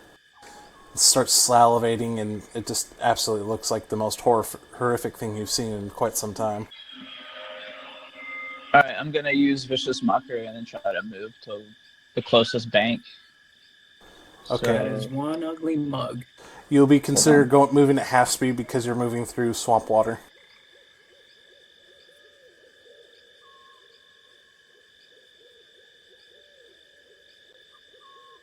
But the bank's probably 20 feet away. So wisdom saving throw. Alrighty. Oh, you said I'm 20 feet from the bank already? Okay. Well. You're within your movement speed. Okay, then yeah. All right. With half movement, even. Yeah, you're at half movement, so no, I guess you're not. Okay, well then never mind. Ignore that, and then he would just take the ignore that. Ignore the vicious mockery. Yeah, if I can't reach the bank now, I'm gonna just head back to the samurai and take the attack of opportunity. Okay, so you're gonna let me. Oh wait, you said he's 10 foot away, or is he right next to me? No, he's right next to you because he grabbed you. You just broke free of his grab. Okay, then yeah, I'll take the attack of opportunity and then head back to the bank.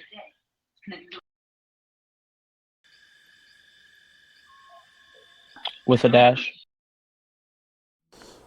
He misses. So he tries to bite at you. All right, and then I'm gonna get on the bank and be like, "God, these guys are assholes. Kill them, fucking ghouls." Yeah. Don't worry.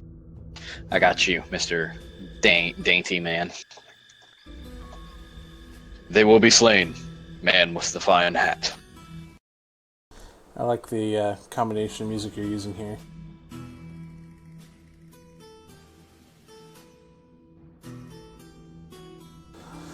Alrighty.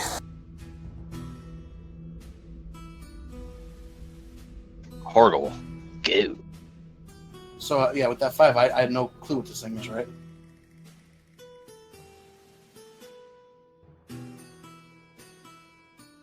Yeah, you would know. You would know. Oh, okay. Well, and it's in the water, and I'm on the other side. Oh, I would assume so, yeah. All right, I'm gonna take a shot at it with my light crossbow. Alrighty, go for it. There it is. 4. Oh man. Oh, man. Yeah, you whiff and shoot off to the distance. Actually, you shoot near Mirko, so it kind of lands by his foot.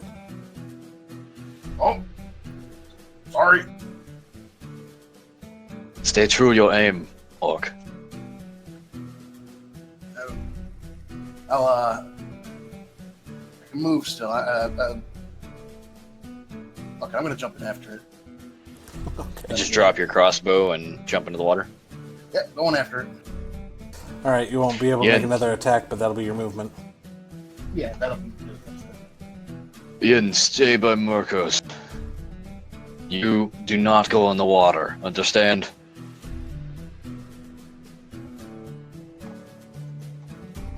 Yang's already kneeled by his pack and picked up his bow.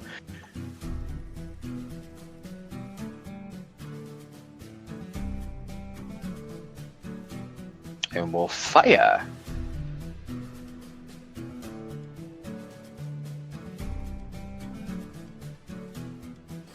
Do what you gotta do.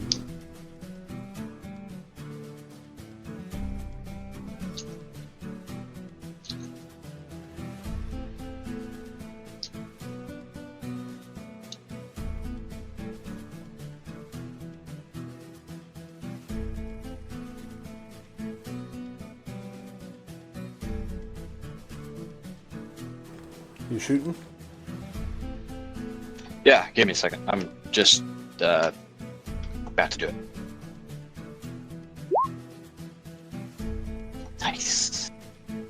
You hit. Roll damage. 11. All right. Nice. He's literally at half HP. And the arrow just kind of, because he's submerged kind of in the water, right? Yeah. And because of how arrows work, it just like you see him draw this like hyper Asian, like samurai looking arrow that's like finely cut and whatever, and it just like shinks right through the water, and you can see his arms kind of wail about. All right. The ghoul doesn't really seem to care about who it attacks. It sees Horgul there kind of waiting next to it, so it's going to slash at him. You dumb bastard! Bring it on! What does that even say? Okay. What the hell? All right, I'm just going to re-roll So that that as yeah, technically he rolled a 1. Well, don't re-roll it, but I think the name's fucked up. So what it means is that just keep the roll. It's just Yeah, the it's a name's 1. fucked up is all. Yeah, he missed the attack. Yin. Yin. All right. Yin will produce a shuriken and throw at the beast. She's a ninja. Damn. All right. You definitely hit it as a shuriken lodges into a joint between its arm, and it lets out this piercing howl, and you hear cries in the forest as it lets out this shriek. Some of them don't sound like this creature. That's the worst part of it. Great. Preacher the Swift. All right. Yeah. So Preacher is going to go ahead and just start uttering words of faith towards the ghoul and shoot of sacred flame. So it's he has to pass a DC of 13 for dexterity. Ooh. And I feel like if he's in the water, I feel like it's, or at least in the mud, Yeah. it would be Disadvantage, or whatever it's called. Yeah, I'll give him disadvantage on this. That just makes sense. Water does slow you down. That should be the same for Horgul, by the way. That should be literally the same. So. That's a 9. Oh yeah. so 8 radiant damage.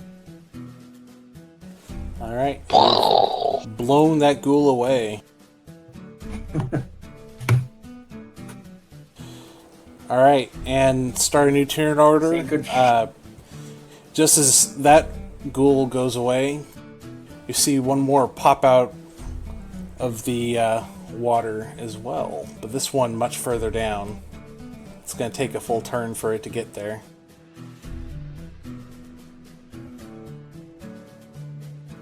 Oh, my bad. That's okay. He'll be there eventually, so don't worry. Alright, and hold on. I want... Mirko, since you're the one who started off them finding you so quickly, you're going to roll a d20 for me. And I'm going to pick high or low on the d20. I'm going to say high. Alright, excellent. Perfect. Alright, so along with this one ghoul showing up, you see something out of your nightmares as this skeleton comes running across the water, seeming to be completely unburdened by it, and it's also riding a horse. Oh, great. As it just seems to treat... Oh my god. Horse, go away. There you go.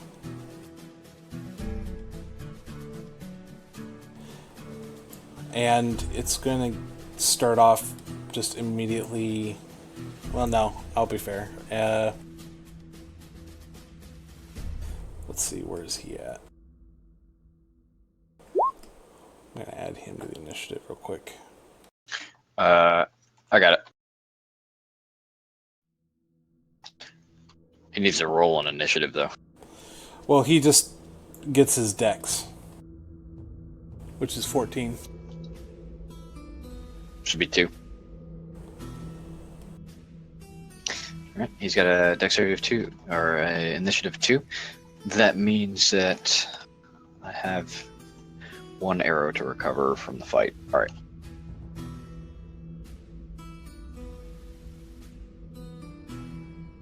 Unless there's You ready? special arrows, I never make you count them unless, you know, they're very special. I count them just because, you know, I don't want to have 1.5.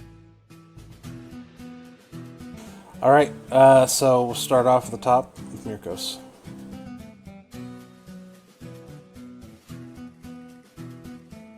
Do some finger winging shit. He There's sees one. the skeleton running at him, and he'll use vicious mockery on him and say, "Even for a skeleton, you're ugly. I mean, God, look at the fucking horse. Even, jeez." Do not let it touch you. And use. I'm getting grilled by Rodney Dangerfield here. I can ping it if you want. Again, it's DC 13. Vicious mockery. Alright, That's so cool that Roll20 has this in the system. It's so awesome. wisdom saving throw. 1 second.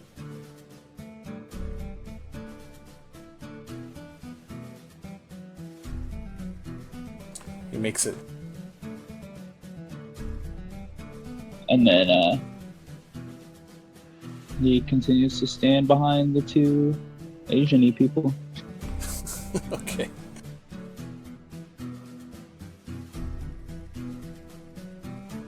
Horgul the Filthy. Alright, which one's closer to me? Probably the skeleton on the horse, I'm guessing. Excuse me? No, I'm good.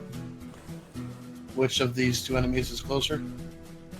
I'm gonna say that the ghoul will be closer technically because he's the one who popped out, but he's slogging it right now. Well, I guess no. The horse is running over water, so the horse is probably. Sorry that this battle map's not the correct scale, but I'm gonna say he's probably 20 feet away from you. Alright, I'm gonna attempt to swim to it, attempting a rage swim if possible, but we will see.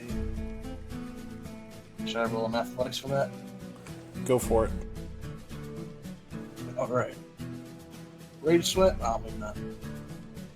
Yeah, you make it to him. I'm just gonna give it to you because instead of trying to walk, you swam to him. Yeah. Alright, and I'm gonna know Though- what? I'm gonna strike at the horse. What? Go ahead. I'm just gonna take a strike at this horse and see if I can The horse has his own stats, so take it out.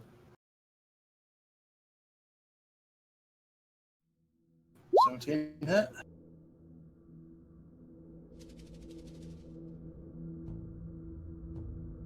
yep, that hits. 7 damage. Ouch! You hurt my horse.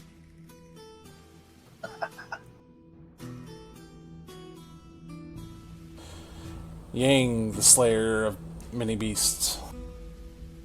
Wait, how'd you do 17 damage? 7.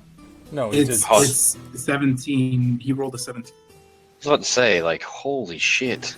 No, God, no. If he did that much damage, I'd be having issues. Great weapon master could do that easy. I know it can. Funny you should say that.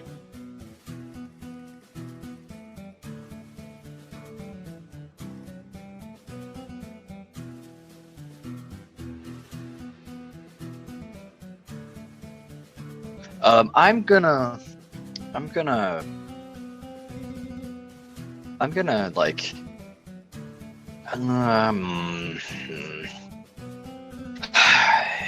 is it gonna be an action to pick up my weapon? Like if I drop my bow. Yeah, it's a standard action to switch weapons. Unless you've got... I don't even know if they have quick draw in this version. If you put away your bow and then draw your sword, you can't do that. But if you drop your weapon, you can still draw your weapon with a free action. Dropping Okay, a there weapon you go. doesn't cost anything. Well, I'm just gonna drop the bow and pick up one of my swords, and I am going to. Is it not wide enough for me to like, try and swing at the skeletal horse dude? I'll charge if I have to. If the thing. You can charge if you want to.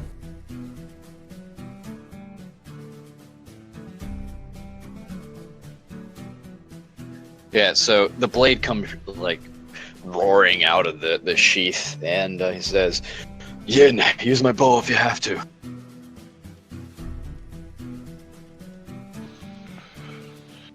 Don't get too close to the horse. And judgment is about to come out. So,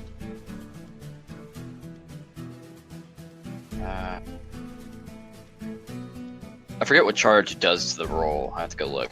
Do you know off the top of your head? Like with the feet charger. No, just the action to move your Oh, like a dash. like a dash. Yeah. Yeah, it's your whole action. You can't attack or anything if you dash. Ah, there Unless- is an actual feat. Yes, there's dash, and then if you have a bonus action attack, you can still use that. So if you have a bonus action, you can still use a bonus action of some sort. But, I have Okay, my this is... fighter's second surge thing. So yeah. So no, that's all you can do. You couldn't dash and attack. But if Yeah. you're close enough, you can regular run. Yeah, what the rule specifically states is when you take a dash action, you gain an extra movement for the current turn that increases your speed equal to applying modifiers with any speed of 30 feet. For example, you can move up to 60 feet in your turn for your dash. okay. Yep. Well, either way, I'm gonna do action surge just to pick up my weapon and smack this thing. Okay. Perfect. Smicking the Nice. horse or the rider. What did you hit there, Horgul? He hit the horse. I attacked the horse. Oh, the horse is gonna get hit. This is gonna be just action surge. I just get there with action surge, right? Yep. Like I just Yeah. get there and I can swing. I want to roll my Because jinx that in was the the roll. problem we were having. I swear to fucking Christ. I jinked all the time with my Nephilim jet fighters. Okay, so actually, you know what? Fuck it. I'm going in. Wrath. This blade is dark with red runes, but it has like a silver sheen to it. And about to get smacked up. Do I get advantage for ganging up on it?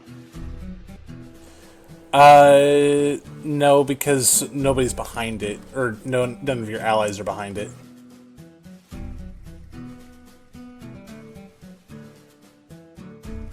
I rolled a 2. Figures.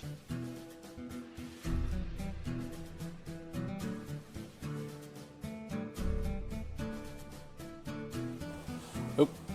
Oh, whoops! I skipped the horse. It doesn't matter. Yeah, I'll just... That original ghoul is dead anyway, so... Yeah, it's the next ghoul that takes his place. So, this ghoul is gonna go after, the orc. It is 2 away, remember. Yeah, it's gonna use its full movement to just go after him. Well, then he can't attack, right? No, I'm just saying Yes, it's it going after the orc. Cool. Yin.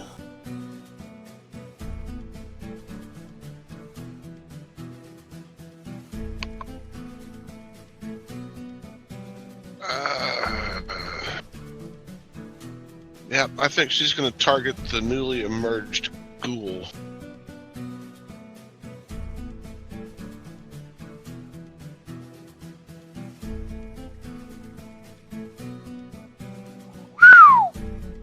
Advantage would have been nice. You hit it, and you do 8 damage to it, okay? Actually, it would be 7. I think the 1 is with the crit. Oh, yeah.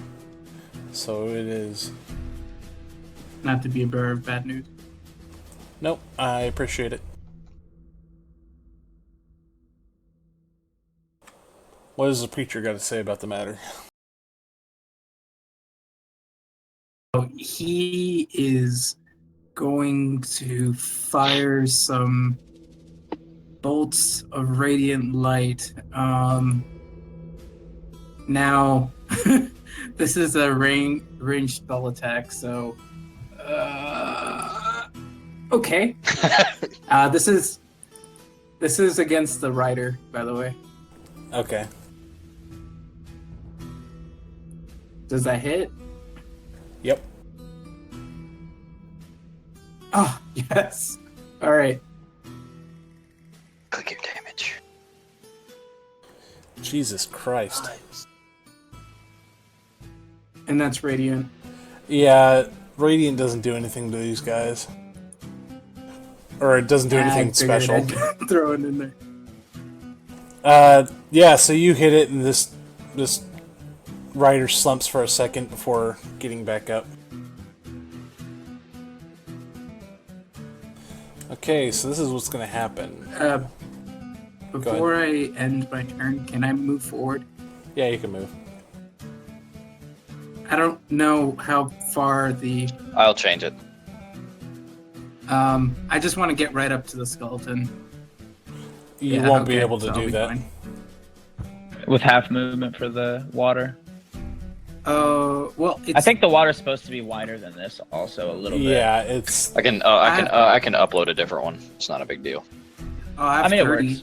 I have 30 movement speed if it takes 20 to get here. Plus the half movement speed. Technically, the distance is supposed to be 60 feet. That's why you had to use 2 things of rope. Oh, okay. Then just put me where I can, where as far as I can go. If that's okay. Because I have no idea where I'm supposed That's to. fine. You can be right there. It's technically speaking, you're still probably another 20 feet away from the horse. Okay.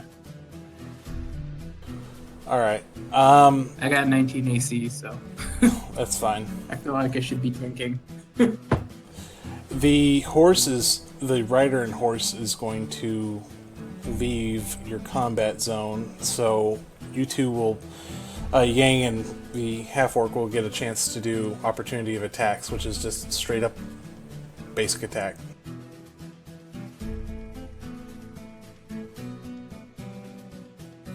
One of 3.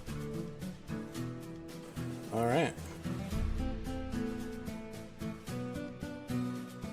Yang. 20. Alright, roll the damage.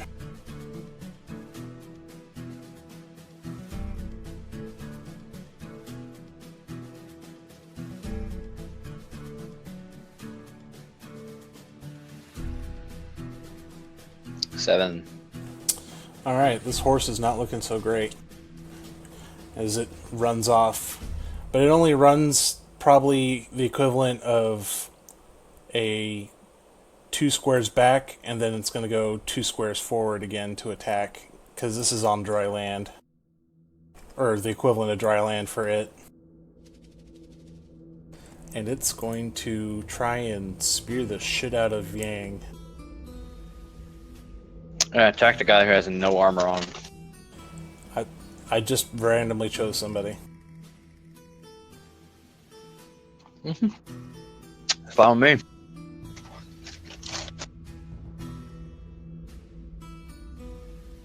I remember right, attack of opportunity is a reaction, correct? Yeah. It is a reaction. Yeah. Okay, that sucks. Do you have something else that's also a reaction? Yeah. 19 hits. It does. Too bad nobody had Sentinel.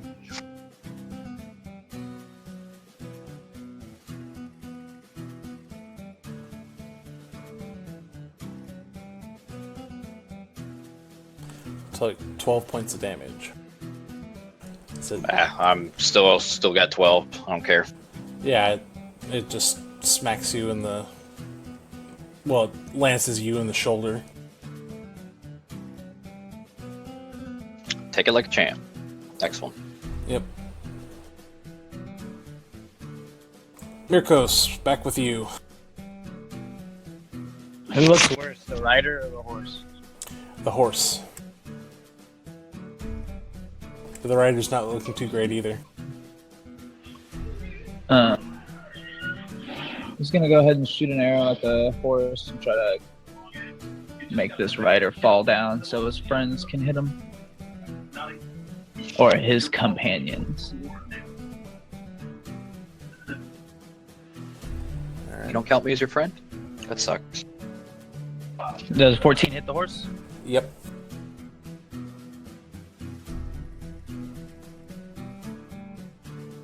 Just 9. Alright. Yep, the horse is gone. As the rider falls down, he's going to take a d4 damage.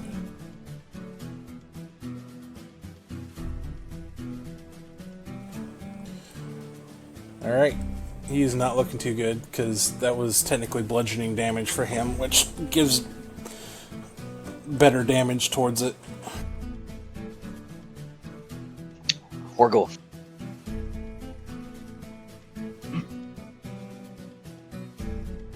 Alright. I'm gonna see the skeleton hit the ground. I'm gonna swing at this fucker. He's technically prone right now, so you're going to have advantage. Alright. Swing it. 13? Alright, you hit. Just barely, but you hit. 6. He's dead.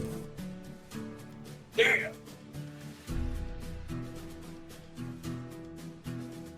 Okay. Move swing. Alright, go ahead. Awesome.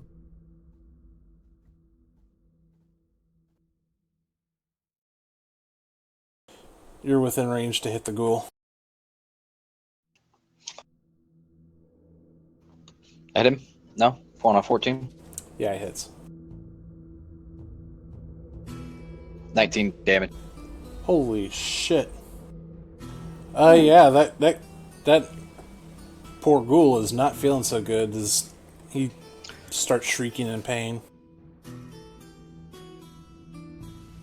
Yeah, basically what happens to Horgle is you see Yang get speared by this spear, and it goes through his shoulder, and the tip of it gets broken by a quick strike from him, and he ducks underneath you as you strike the dude as he falls from the horse, and he just like this huge one single slash just deguts the ghoul.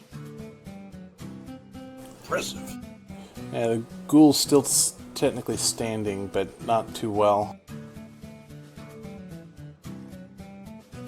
Well, not to mean to pick on you, but that ghoul just got nearly gutted by you, so he's gonna retaliate.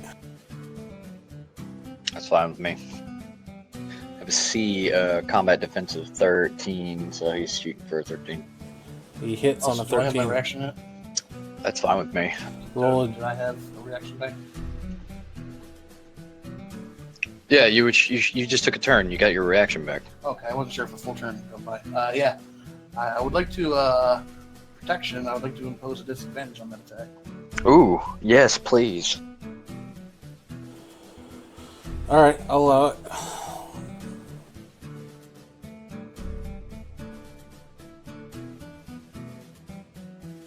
I'll be Alright, quicker in the he future. misses. Nice. As he goes to swing and misses horribly. It's a shield in his face.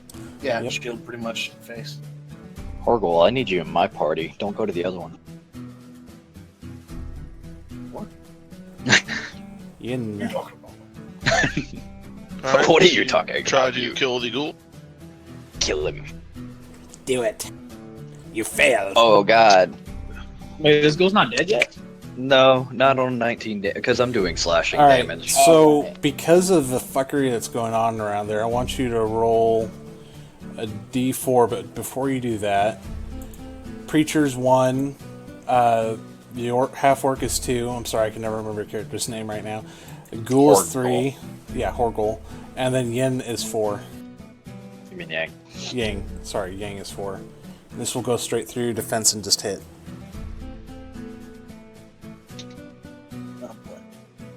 1. Horgol. Horgol, you get a 6 damage as a shuriken gets embedded in your back as it was just an inch away from hitting the ghoul. What the? And he'll sorry.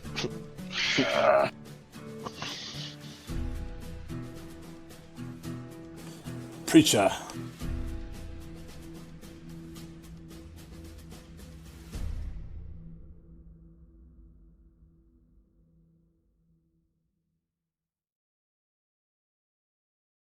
What you doing, boyo? Oh, my bad. I'm going to cast Sacred Flame. All right, you're gonna burn him. I like it. Yes. Get him. So it's a DC of 13 for dexterity.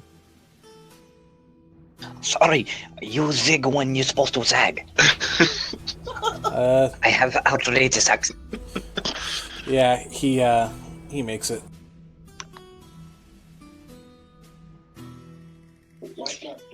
I'm not actually. Okay, 20. that's it for me. Oh, wait, wait. Marcos, go ahead, man. I'm not actually only 20 foot away, right? No, I'm gonna say that you're within distance to do something at this point, just to move things Well, along. would I be able to move behind him and flank with attack with advantage? Sure, why not? Why not? Agree. I'm not one to split 19. hairs.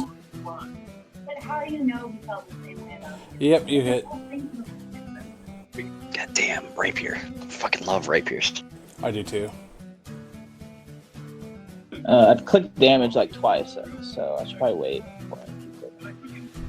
It's not going. Here, I'll see if I can do it for you. Oh, I got it. 8. Oh. We'll take Chris's, yeah. Yep. yeah, that You- works for me. You stab him through the back, and it just slumps over dead as it tries to reach out to hit Hergel one more time. It went for a Hergel, instead it got a blood gurgle.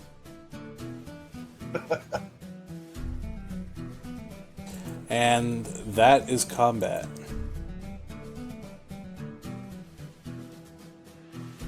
He just turns to the samurai and he's like, huh, I thought you would have killed more of them. I guess then again, there was only 2. So you did pretty good. I don't need to kill to show my skill. How else do you show skill? And he flicks his blade, and the undead blood kind of comes off of it, almost kind of sheen. The blade itself is all like dark and has red runes, and the other sword, he hasn't pulled out yet for you guys to see, but it seems like most of the blood had been absorbed by the blade. I'll swim back to my light crossbow. I need to get that back. Yeah, and Yang goes back to get his stuff and put it on the thing and carry it across. He's already been, go across the rope, actually. He's going back on the other side of the river with all his stuff. All right. Mirkos will look at the Warforged. Go ahead. He'll be like, so the water's kind of deep, but I think if I stand on you when you walk on the bottom, I can pretty much just walk across like normal with that rope. Yin, can you walk across? Remember your training, Yin. Oh yeah, I can make it. Yeah, and Yang will pick up the pack and shoulder it and all that stuff and make sure the pack is secured to the rope with like a guide rope, and he'll hold the rope and make sure that Yin can get across as walking across with acrobatics. Okay. Use acrobatics.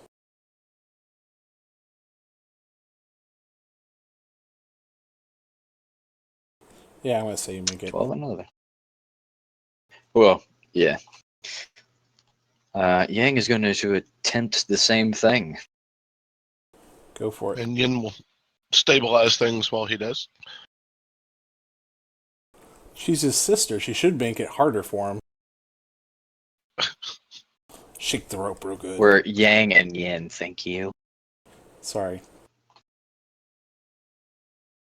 Oh, no, you're good. You're good. I didn't get advantage, but that's okay. You almost slip off, and it takes you probably a good 10 minutes, where she took like probably 30 seconds to cross that rope. It took you a long time to cross it without falling over. There's a moment where your pans were way too much weight on one side and you were starting to get a little floppy, but you made it across. Yeah, well, I'm carrying weight. She wasn't.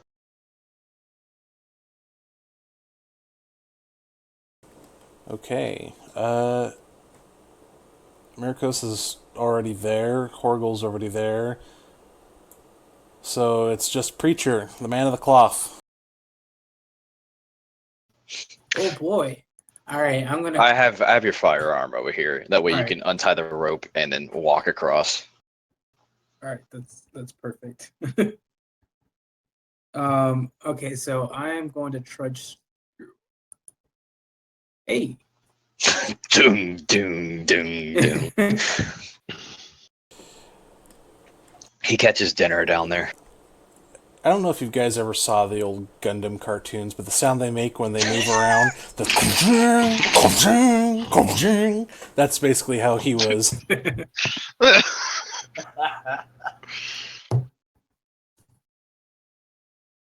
It's pretty hilarious. Yep. Wow, it's actually not that as difficult as I thought. What you're doing is not swimming. Are you sure? I feel like I'm swimming. I'm very positive. It's that water displacing Isn't that treatment that Preacher's got on him. That's the ticket. To be fair, you don't Isn't even know what that- it feels like to be wet. Isn't when someone isn't when someone is in the water is when you're swimming. Could have swore that was how it worked.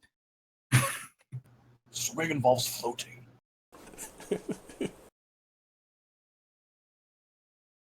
Nonsense. Teaching this Warforged about the world. All right, so you guys make it across and are unmolested for the rest of the slow trudge through the swamp. It's a pretty quick way throughout. Actually, you cut through time once you killed the baddie, so to speak. The other route would have probably taken you an extra hour to go through, whereas you just cut right through the nasty part and You make it to the forest or the swamp's edge to find nice, wide, open plains. Can we take a short rest in that time period? Yes, you may. Okay, so I'm gonna roll my hit die. I think is that how short rest works? I need to go Yes, look. exactly. No, that's exactly. So you get to roll your hit die, and because I play music during a short rest, everybody gets to add an extra 1d6 if they choose Let me look to at listen. Gourmand to see if it actually means something for me. It'll whenever we long rest now, if you use both hit die, basically if we use Gourmand on a long rest, you'll get all your hit die back instead of just half. Oh, okay. Whatever. I will roll my hit die then. I think there's a button for it, right? There might be bonus HP involved. Is there with Gourmand? I don't think so. I have the entire Gourmand thing in my bio, but you can't see that. Right. But no, so if people need to, they could use an extra hit die to heal. But we probably should be okay. I don't think anybody got too fucked up. Well, technically I have 2 hit die, right? Yeah. Yeah, because you're level 2. Yeah, because you're level 2.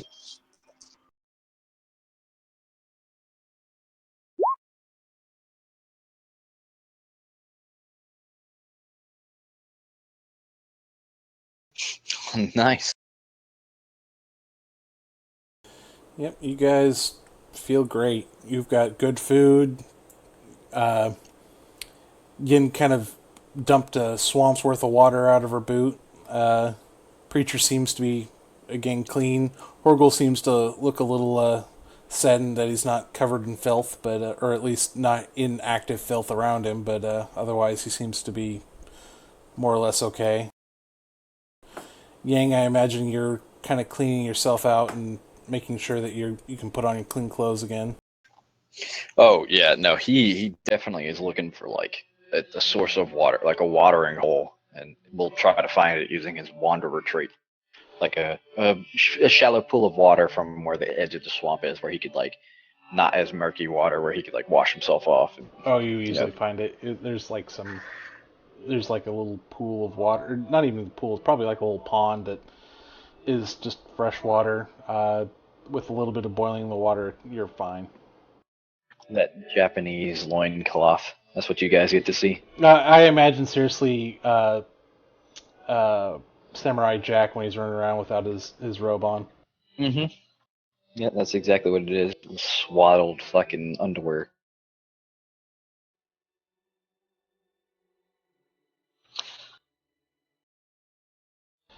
Very well.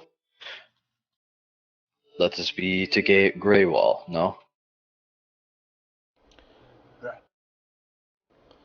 Yeah, you guys can actually see Graywall in the far off distance. It's probably another half day's journey on foot, just walking average pace, but it's probably early day. You think you could probably get there by noon if you'd like. Well, let us be about this then and make our way to the Graywall, no? Tired of stinking swamps. Let's go. Any music requests?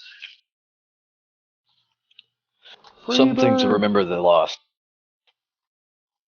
Play something for the trained victims. And then he pulls out the guitar. Oh, the wreck of the old 98.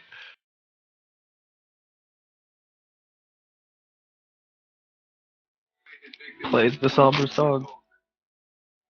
All right. Oh, hold on. I got it. Gotta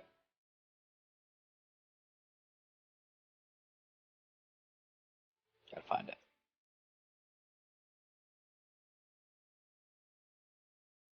Don't worry about me. I'm looking for music, so continue what you're doing.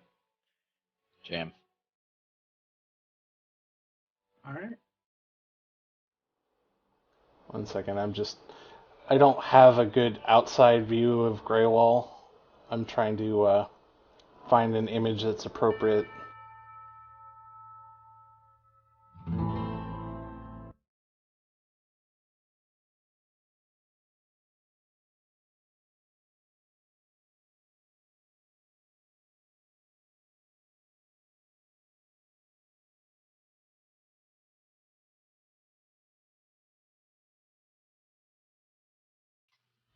All right, you guys role play between yourselves while I fix something, or just talk. I don't really care what you do. So how big of a long of a walk do you think this is? Half day, not much longer.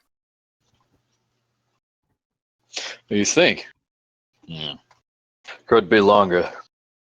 But I don't really know. I've never been to Graywall. Have any of you been? Nope, first time. No, this is my first time anywhere. Gods don't let you out much? No, actually, I'm not sure. Oh, I'm sure they have a plan for you. I mean, they're all wise and all knowing. And he like rolls his See, eyes. I knew you could come around.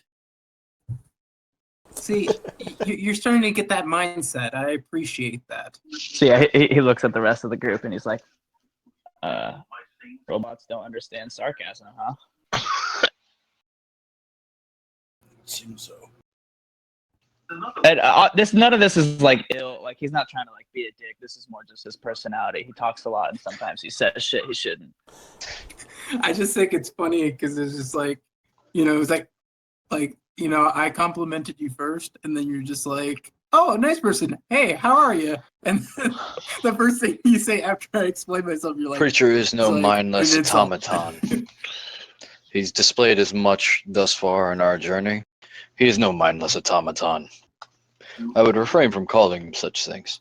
Oh, I don't think he's a mindless automaton. I just think that he's a slave to some people he knows nothing about. I mean, I don't have any ill will towards the thing himself. I just the silver flame brought me into being. Personally, I think that's a blessing.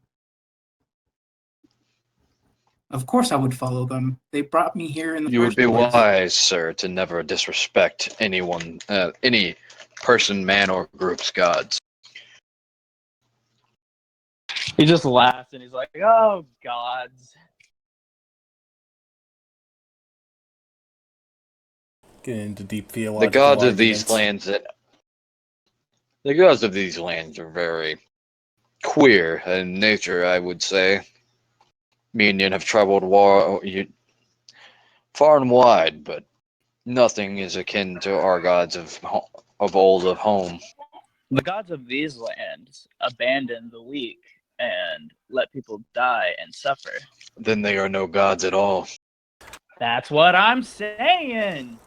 Just for some background information, a lot of people worship the god Eberron, which is believed to be this giant dragon that formed the planet itself. Technically speaking, Eberron is a dragon, or at least that's what the rumor is. So a lot of people like to worship him or blame him for their misgivings, though there's been no real proof about it, and it's kind of a fruitless thing to pray to Eberron because it doesn't provide anything. But, if there's a reason to worship anything, it would be that, just to, have something to believe in. I don't know of anything but the silver flame, so. Well, yeah, the silver Well, flame you is know like of that the swamp really... back behind us. Well, right, but like when I came into being, I knew nothing but of the silver flame.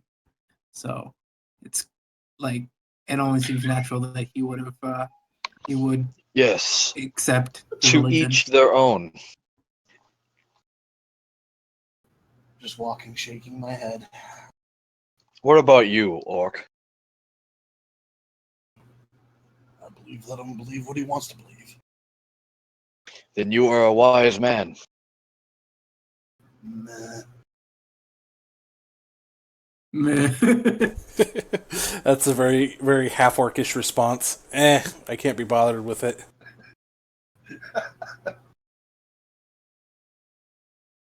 So, over the course of the day, you guys kind of have some fun banter back and forth and kind of learn a little bit more about each other. Mirkos is actually, even though he's been much more conversive with you guys about deeper matters, theological or, whatever, He seems to be getting along much better with you than his previous party, where he literally was doing everything he could to irritate everybody else. They were not worthy.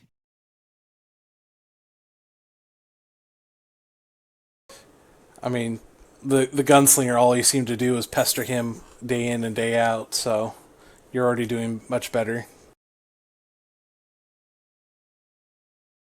You guys finally do make it to Graywall, and it looks exactly like this. It's literally a bunch of mountains with a city that's been got a very brownish kind of wall. You're actually kind of disappointed that the walls aren't actually gray, just kind of this pale, earthing tone. And once you enter the city square,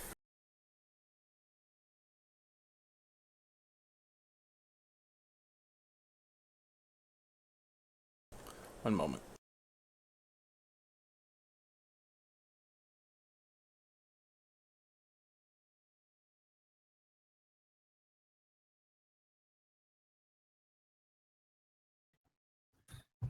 So is the city bustling?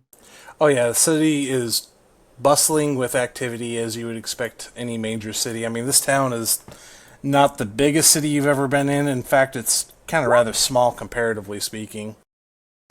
But it is, for being basically the only civilization within all of Droaam, it's pretty decently sized. You see actually a lot of half orcs, humans, few elves here and there, a bunch of dwarves, a couple of halflings. And you're obviously on the human side of things. So I would think Preacher would take off his glasses for a moment, kind of like in shock. It's like, wow, so many people. Got to take them off So- and wipe the lenses. Yeah. and he just goes, so many people to influence. Oh, the Silver Flame shall be pleased. Mirkos just face palms. Same. Yang just kind of looks over at Yin and back to Preacher. He turns and he. Even the wishes of an ant will reach the heavens, though these people will not respect you in any way, shape, or form. You've come to the wrong city if you've come for, well, I shall earn their respect. Yin kind of playfully punches Yang in the shoulder. When you become philosopher.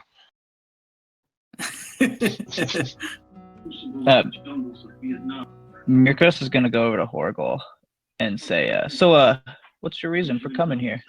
I see the preacher wants to spread his religion, and I don't know what these. I don't. You guys are twins, right? mm-hmm.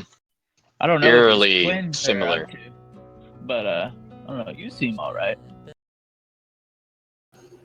I was sent from my guild. I need to find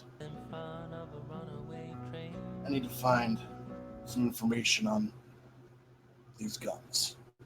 I hear this is a place bustling in the gun industry.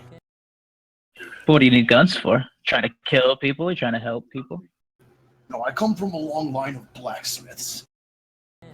Ooh. We're interested in the making. You guys, as you kind of walk into the city, and you hear a bunch of, not a bunch of, you see a bunch of people kind of move towards the city square. It's very open, and you kind of see stalls kind of around the square. And there's a empty, or not an empty. There's a kind of a pedestal in the center that looks like something used to stand there, but has since been removed. And you see two gentlemen arguing in the center, and they've got both their own little kind of posse with them. Can I? Are we? Am I? Can I get to the pedestal and stand on it? That would be literally between these two gentlemen. Yeah. Well, like in between them, or they're like around it. They're basically this is smack dab in the middle of the city, and they're talking on either side of this pedestal. Exactly. I want to get, or I guess listen to the conversation first, but ultimately, I'm I'll gonna step try up. to like either diffuse the situation or talk basically to the group. All right. Well, as you kind of move in, you hear. But he's gonna listen first. You hear this. The guy on the right kind of speak up. He's like, "I don't know what the big idea or the big deal is. I mean, I take 60% of the profit, and you get to keep having your business. That doesn't really seem like an issue to me." And then the guy on the left is like, "Haha, friend. No, that is not a good deal on my part. As you can see, I've got to operate the city and make sure that it stays, what's the word I'm looking for? Functional. You represent anarchy and ripping off all of my patrons. This can't happen, my friend." And the guy on the right's just like, "I don't really give a damn what you feel about.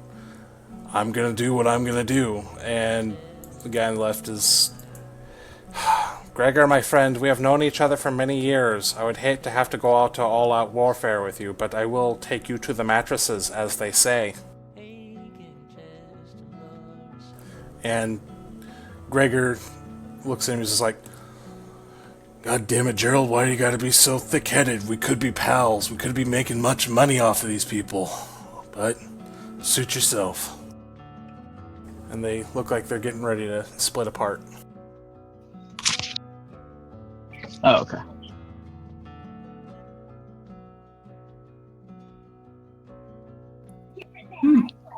So which one? Okay, so there was two groups. Yes, if you can see him represented on the map, there's Gerald's group right here, and Gregor's group right here. And one made more money than the other. Yeah, Gregor obviously Gregor, I is the one who's squeezing this town dry, whereas Gerald's just trying to kind of keep the peace. Gerald, incidentally, actually has a tin star on his very well kept vest that reads sheriff.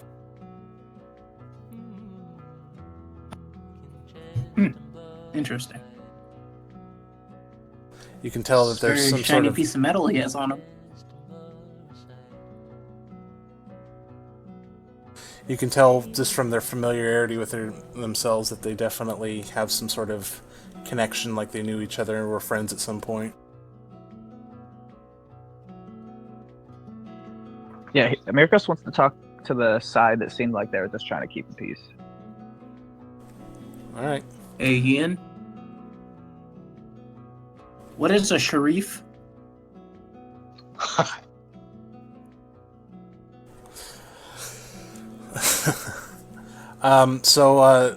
Gerald is walking towards a bar, or not a bar, excuse me, in that it's got a giant boar's head. It's obviously a boar's head. It doesn't have any words because this is fantasy times and most people can't read. So, from what you can gather and from what people are saying, it's like, oh, he's going to the Boar's Head Inn. It's like, oh, well, that makes sense.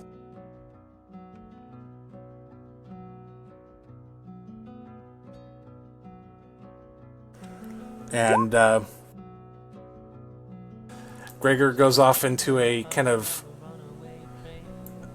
a much seedier side of the town. It's right next to the entrance to the monster side. And it is a it's also it's definitely kind of a dive bar kind of thing, and there's just this pike that's very rusted looking hanging from a chain, or rather two chains. Mirkos will turn to the group and say, "You guys interested in figure out what's going on here? This looks pretty interesting." Yang. Yang kind of looks to the other two. He says, "I said we would escort you to Graywall. You are welcome to come with us. But myself and Yin, and I assume Preacher, have our own dealings." So this Sharif, he holds a lot of power in this city, no? Oh yeah.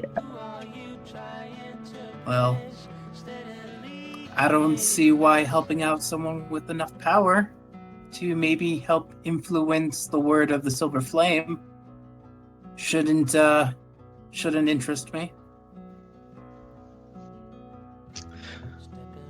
Well, I am not interested. I didn't come here for the man who runs this town. I came here to find someone. Yang, roll an insight for me. I mean, I'm gonna go to Gregor. That's just what I'm gonna do. Oh, that's fine. I was just gonna say, okay, you can tell Gregor's got the power, whereas Gerald has the high road, so to speak. Okay, there's an insight. There. I mean, I'm lawful enough. neutral, so I feel like he's still neutral, but he still follow the law. This is Graywall, and you know that basically the law is people can get murdered at one time during the day, and the only rule is don't murder somebody in daylight, or else you're going to get murdered in turn. I mean, the sheriff seems like almost like a self-imposed ruling.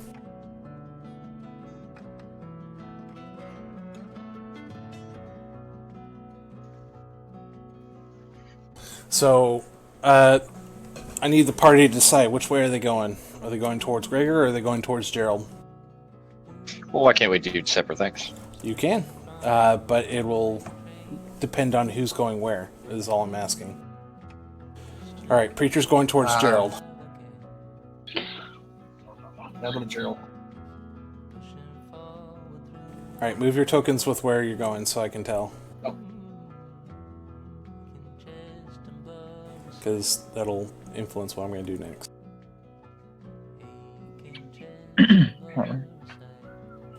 Oh, I don't have... I'm going to the sheriff. Oops.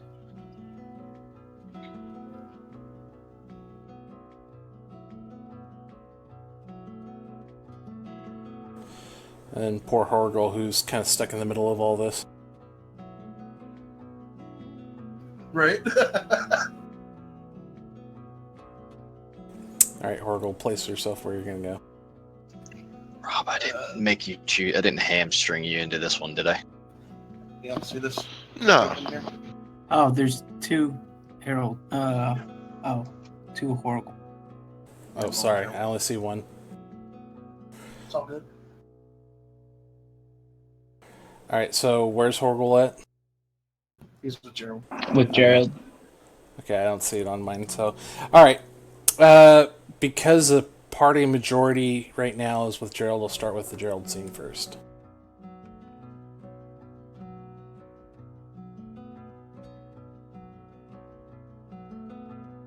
You went to Boar's Head, right? Yeah, I'm switching it now. I got it.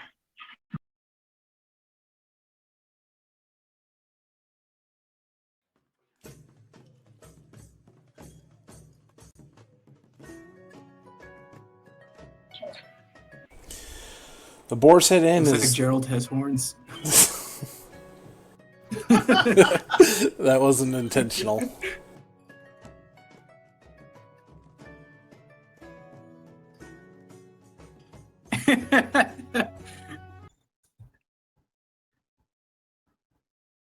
Well, his body doesn't match, but Them titties, though. What would your wife think? She'd be like, yeah, those are pretty nice titties. She's sitting right next to me as I'm saying it. And no, She'd be like, yeah, those knockers are pretty nice. That's the best kind she's of like, wife. oh, were you talking about something dirty? And I said, yeah, titties. And she's like, oh, okay. Ah, she's not fun. You gotta make her fun. She'd be like, yeah, those are nice tits. Yeah, now she's like, you can look at others because I don't have any. Yeah. Oh, All right, And I said, thanks. Best what? to get back to the story.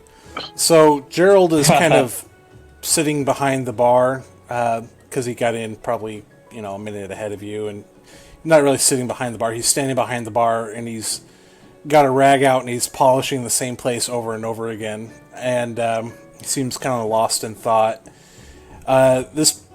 This place is pretty busy. There's a lot of people. I mean, it looks pretty much exactly like how it is. It's full of adventurers. All of them seem to be good-natured folk. There's, a woman dancing on a table that's just, part of, one way to get money. And, and he kind of sees you guys enter, and he's like, welcome, my friends. Welcome to the Boar's Head Inn. You must be new. I don't recognize you. Mirko steps forward and he says, if I may, my name is Mirkos, and this is the legendary blacksmith Horval, and my friend, worshipper of the Silver Flame, preacher. It's a pleasure to meet you. And Gerald kind of, the music stops for a second. The guy in the back kind of playing the lute stops, and they all stare at you for a moment before the music kind of starts back again. And he just is like, I wouldn't advertise that if I were you, my friend. Did you not notice the pillar out there in the center of town? I'm sorry, what pillar? The only pillar in the center of town. I'm sorry, but I'm having a hard time trying to figure out what that signifies. Well, it was empty, wasn't it? Yeah, it was empty. That was... sorry, I was trying to get at earlier is there was a pillar that looked like it used to hold something, and now it's gone. Well, the pillar's there, but whatever was standing on top of it. Well, I'm trying to make it seem like he's absolutely... He has no idea what... Okay, no, I couldn't tell if you were being serious or not. My apologies. No. So he kind of shrugs and he's like, well, so the story goes as he kind of has you guys lean in, he pours some drinks. He's like, no charge. And he's like, about 150 years ago, a statue of, or what appeared to be a statue of a important figure in the Silver Flame once was there, and a paladin came to this city and found out that it was not a statue but something of the work of a Medusa. And so when the city dealt with him in such less words, he came back with an entire army of the Silver Flame, and they burnt Graywall to the ground, retrieving their fallen comrade who was encased in stone. So I would not advertise that too well, for Silver Flame is not well liked around here. He's going to slam his fist onto the table, like probably a lot louder than was intended. And he goes, that's why the Silver Flame brought me here. It's to bring back that sensation of you can trust us. And see, I knew I had a purpose. And, when you pounded your hand on the table, like 3 people kind of looked at you sharply, and one even pulled out a knife out of somewhere, like some woman just pulled it out of who knows where. And he just kind of, does that whole thing. It's like, oh, it's okay kind of look. And then, they all kind of go back to their musings, and he's just... My friend, you can do as you like, but I cannot say that you're going to succeed. Some may even try to actively kill you. But good luck to you, I say. Good luck. As sheriff of these parts, I will try to make sure that your stay is welcoming. Well, thank you. I appreciate that. Now, we didn't come here to figure out how you would help me. Came here to figure out how to help you. And he kind of strokes his beard and he's like, help me. Oh, that's a dangerous prospect, my friend. People don't care for my form of law around here. I am just trying to keep the people on human side safe. This murdering and whatnot. I'm trying to bring a little bit of civilization. Well, without order, there's chaos. So, or at least, that's why I'm here, is to help you regain order, or at least some bit of order. And he kind of strokes his goatee, and he's like, I might have a task for some adventurers willing to make a name for themselves around these parts, so to speak. Well, I can't speak for my friends here, but I would be more than happy to help. I didn't come here looking for an adventure, but yeah, I guess I can help. Mirkos looks at the cleric and says, the cleric pretty much is right. I mean, I'm kind of here for the same reason, minus the whole silver flame bullshit. To each his own. And he just shakes. He's God damn it. But then says to the guy, well, "What is your task?" And just as he's about to say something, we're gonna fade to black and cut to the next scene. To those in the rusty pike, all two of you. Looks like my This fault. music.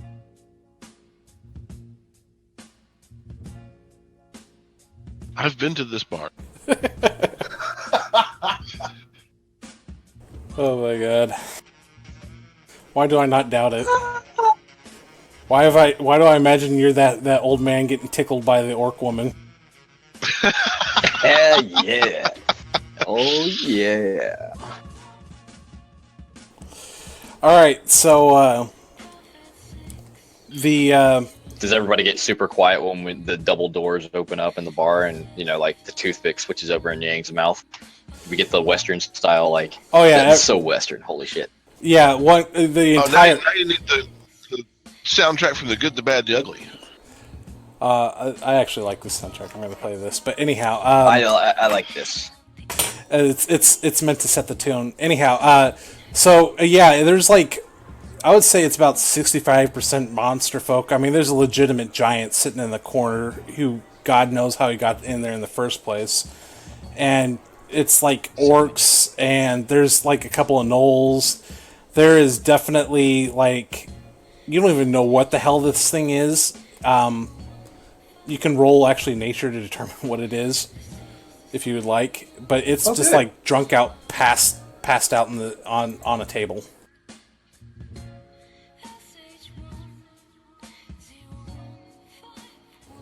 Yeah, it's a kenku. It's a bird person. We would have probably gotten a bonus from that because we're Asia land. Yeah, I mean, it's definitely, it's full of smoke, and some of that smoke smells like it's other than just tobacco.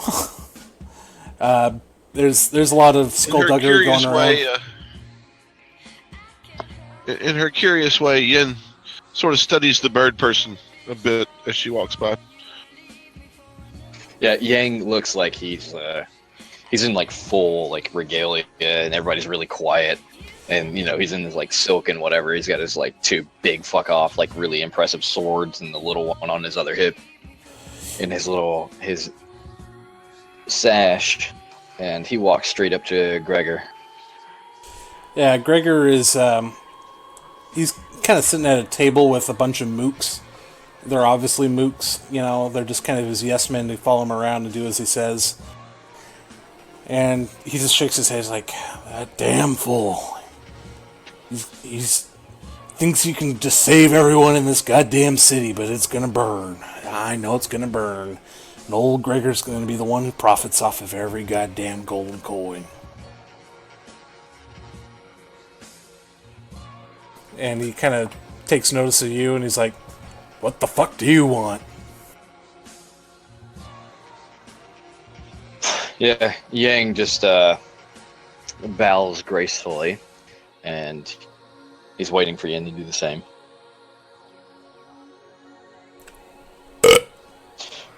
It's wonderful.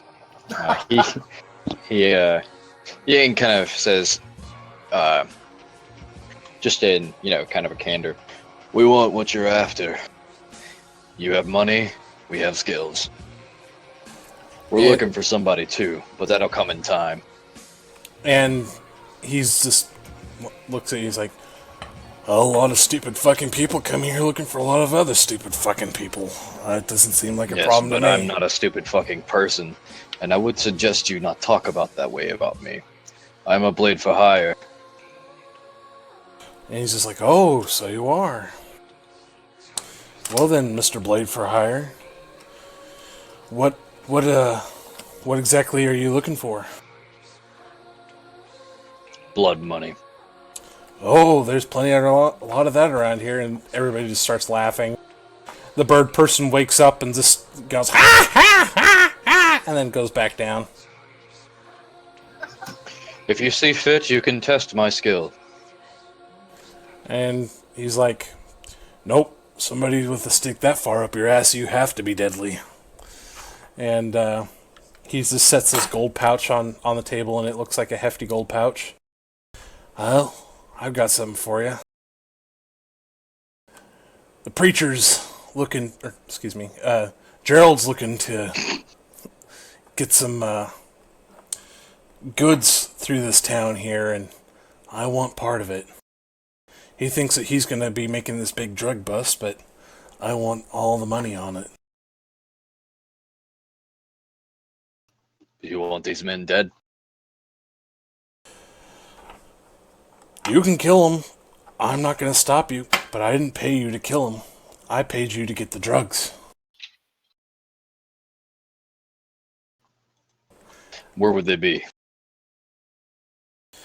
And he pulls out a map of the city, and it's the monster side that he pulls out, and it looks like the most confusing fucking city you've ever seen as far as the monster side. There's no rhyme or reason. There's a lot of dead ends that go nowhere, and what our main streets just end up being. Oh yeah. It is absolute chaos. Just so you know, Yang just shoves like some mook off the edge of the table, and basically two mooks off the edge of the table, or maybe they just move off the table, like they're just scared of him, right? Oh yeah, and he sits down and he offers it. Go ahead. He brings out like this like rice parchment basically, and he starts to like he brings out like a little one of his arrows, and he like plicks the fletching off of it, and he pulls out like an ink vial, and he starts tracing the map in his Asian language of like denotating things like that Gregor put out. Shouldn't waste a fletching. You should just take it from the passed out Kenku. No, it's just Yang's polite somewhat. Yeah. And he kind of looks down at it, and he's like, I don't want anything pointed back to me. Not that I really have anything to hide, but what I want is profit. And those drugs represent a hell of a lot of profit. And he's like, I say for this job, if you can get me everything that I'm looking for without any heat, I'll give you 500 gold.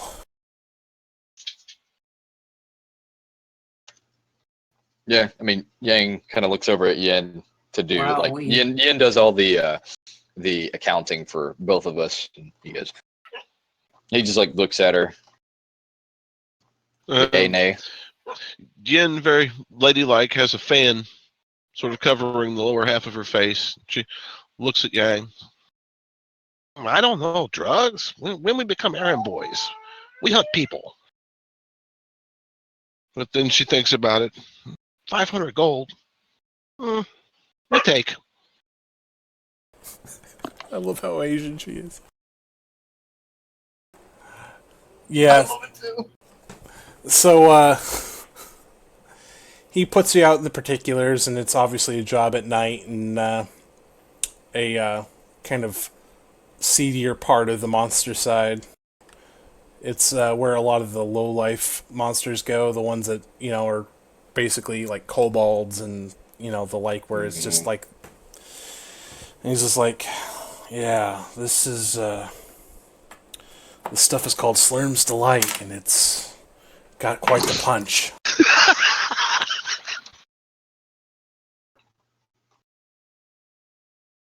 Holy shit. No, he just like he just nods his head in super Japanese Asian style. Alright, and we're gonna fade back to the good guys. And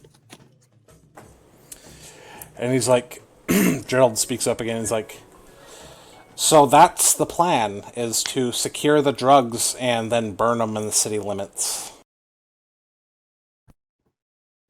That seems pretty simple enough. What's the reward for this job? And he pulls out a bag from under the table, and he kind of looks at it and judges it, and he's like, 200 gold is what I can afford to give on such a mission, as I deputize you to assist me in this regards, but please avoid killing any unfortunate souls. Of course, defend yourselves. I believe in that wholeheartedly, but I need you to not bring any undue attention to me as the law. I have to represent the goodwill of this side of Graywall. I don't want the monsters marching in. They outnumber us 10-1.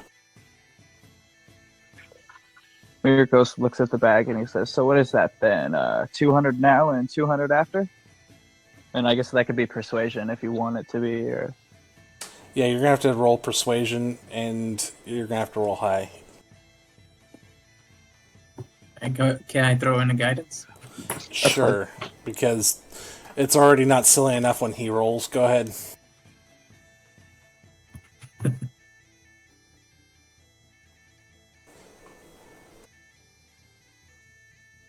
Yeah. 16. So 16? He kind of stares at you, and he's like, 200 now, 100 afterwards. It's fine. He looks at the other two and he says, what do you think? 100 apiece? Sound good? Actually, can I ask for something else as well? You can always push your luck. This isn't like this is like a yay or nay. It doesn't matter. So I'm not gonna roll persuasion. Is it possible that if we help you out with this job, could I possibly buy property should the time come? He kind of looks at you and he's like, I could waive the gold from this, and you could purchase, or in return I could give you a small abode that would suit your adventuring party's needs. Ooh, that's not kind of what I meant. He's going to say, actually, I wish to buy property later on once I get the money, of course. But a discount would would be nice as well. Oh, if you could manage it. a discount. Well, that I can do. I will give you, let's say, a 25% discount. On top of the 300? On top of the 300, provided that there is no attention brought back to here. Thank you. That sounds perfect. 300? And he's going to look at the group, like, as in he agrees. And then Mirko says, "Whoa, wait a second. Why did we only get 100 gold? You get 100 gold, and you get a deal. That's not fair." Out of character, the deal is for everybody. It's meant to be. Well, I don't want a house anyway. But yeah, okay, I agree. Then yeah. Mirkos is like, yeah, that sounds fair. Stand with I my just arms want to crossed, set I'll just up. nod. I want to set up a mini church later on. I'm gonna burn it down. I'll shoot you down with last gospel. Not during the day. All right. I have other ways. So he both kind of cutting to both scenes. Gerald and Gregor are both kind of filling out contracts and going over the particulars of their individual plans, and that's where we're going to leave off for tonight.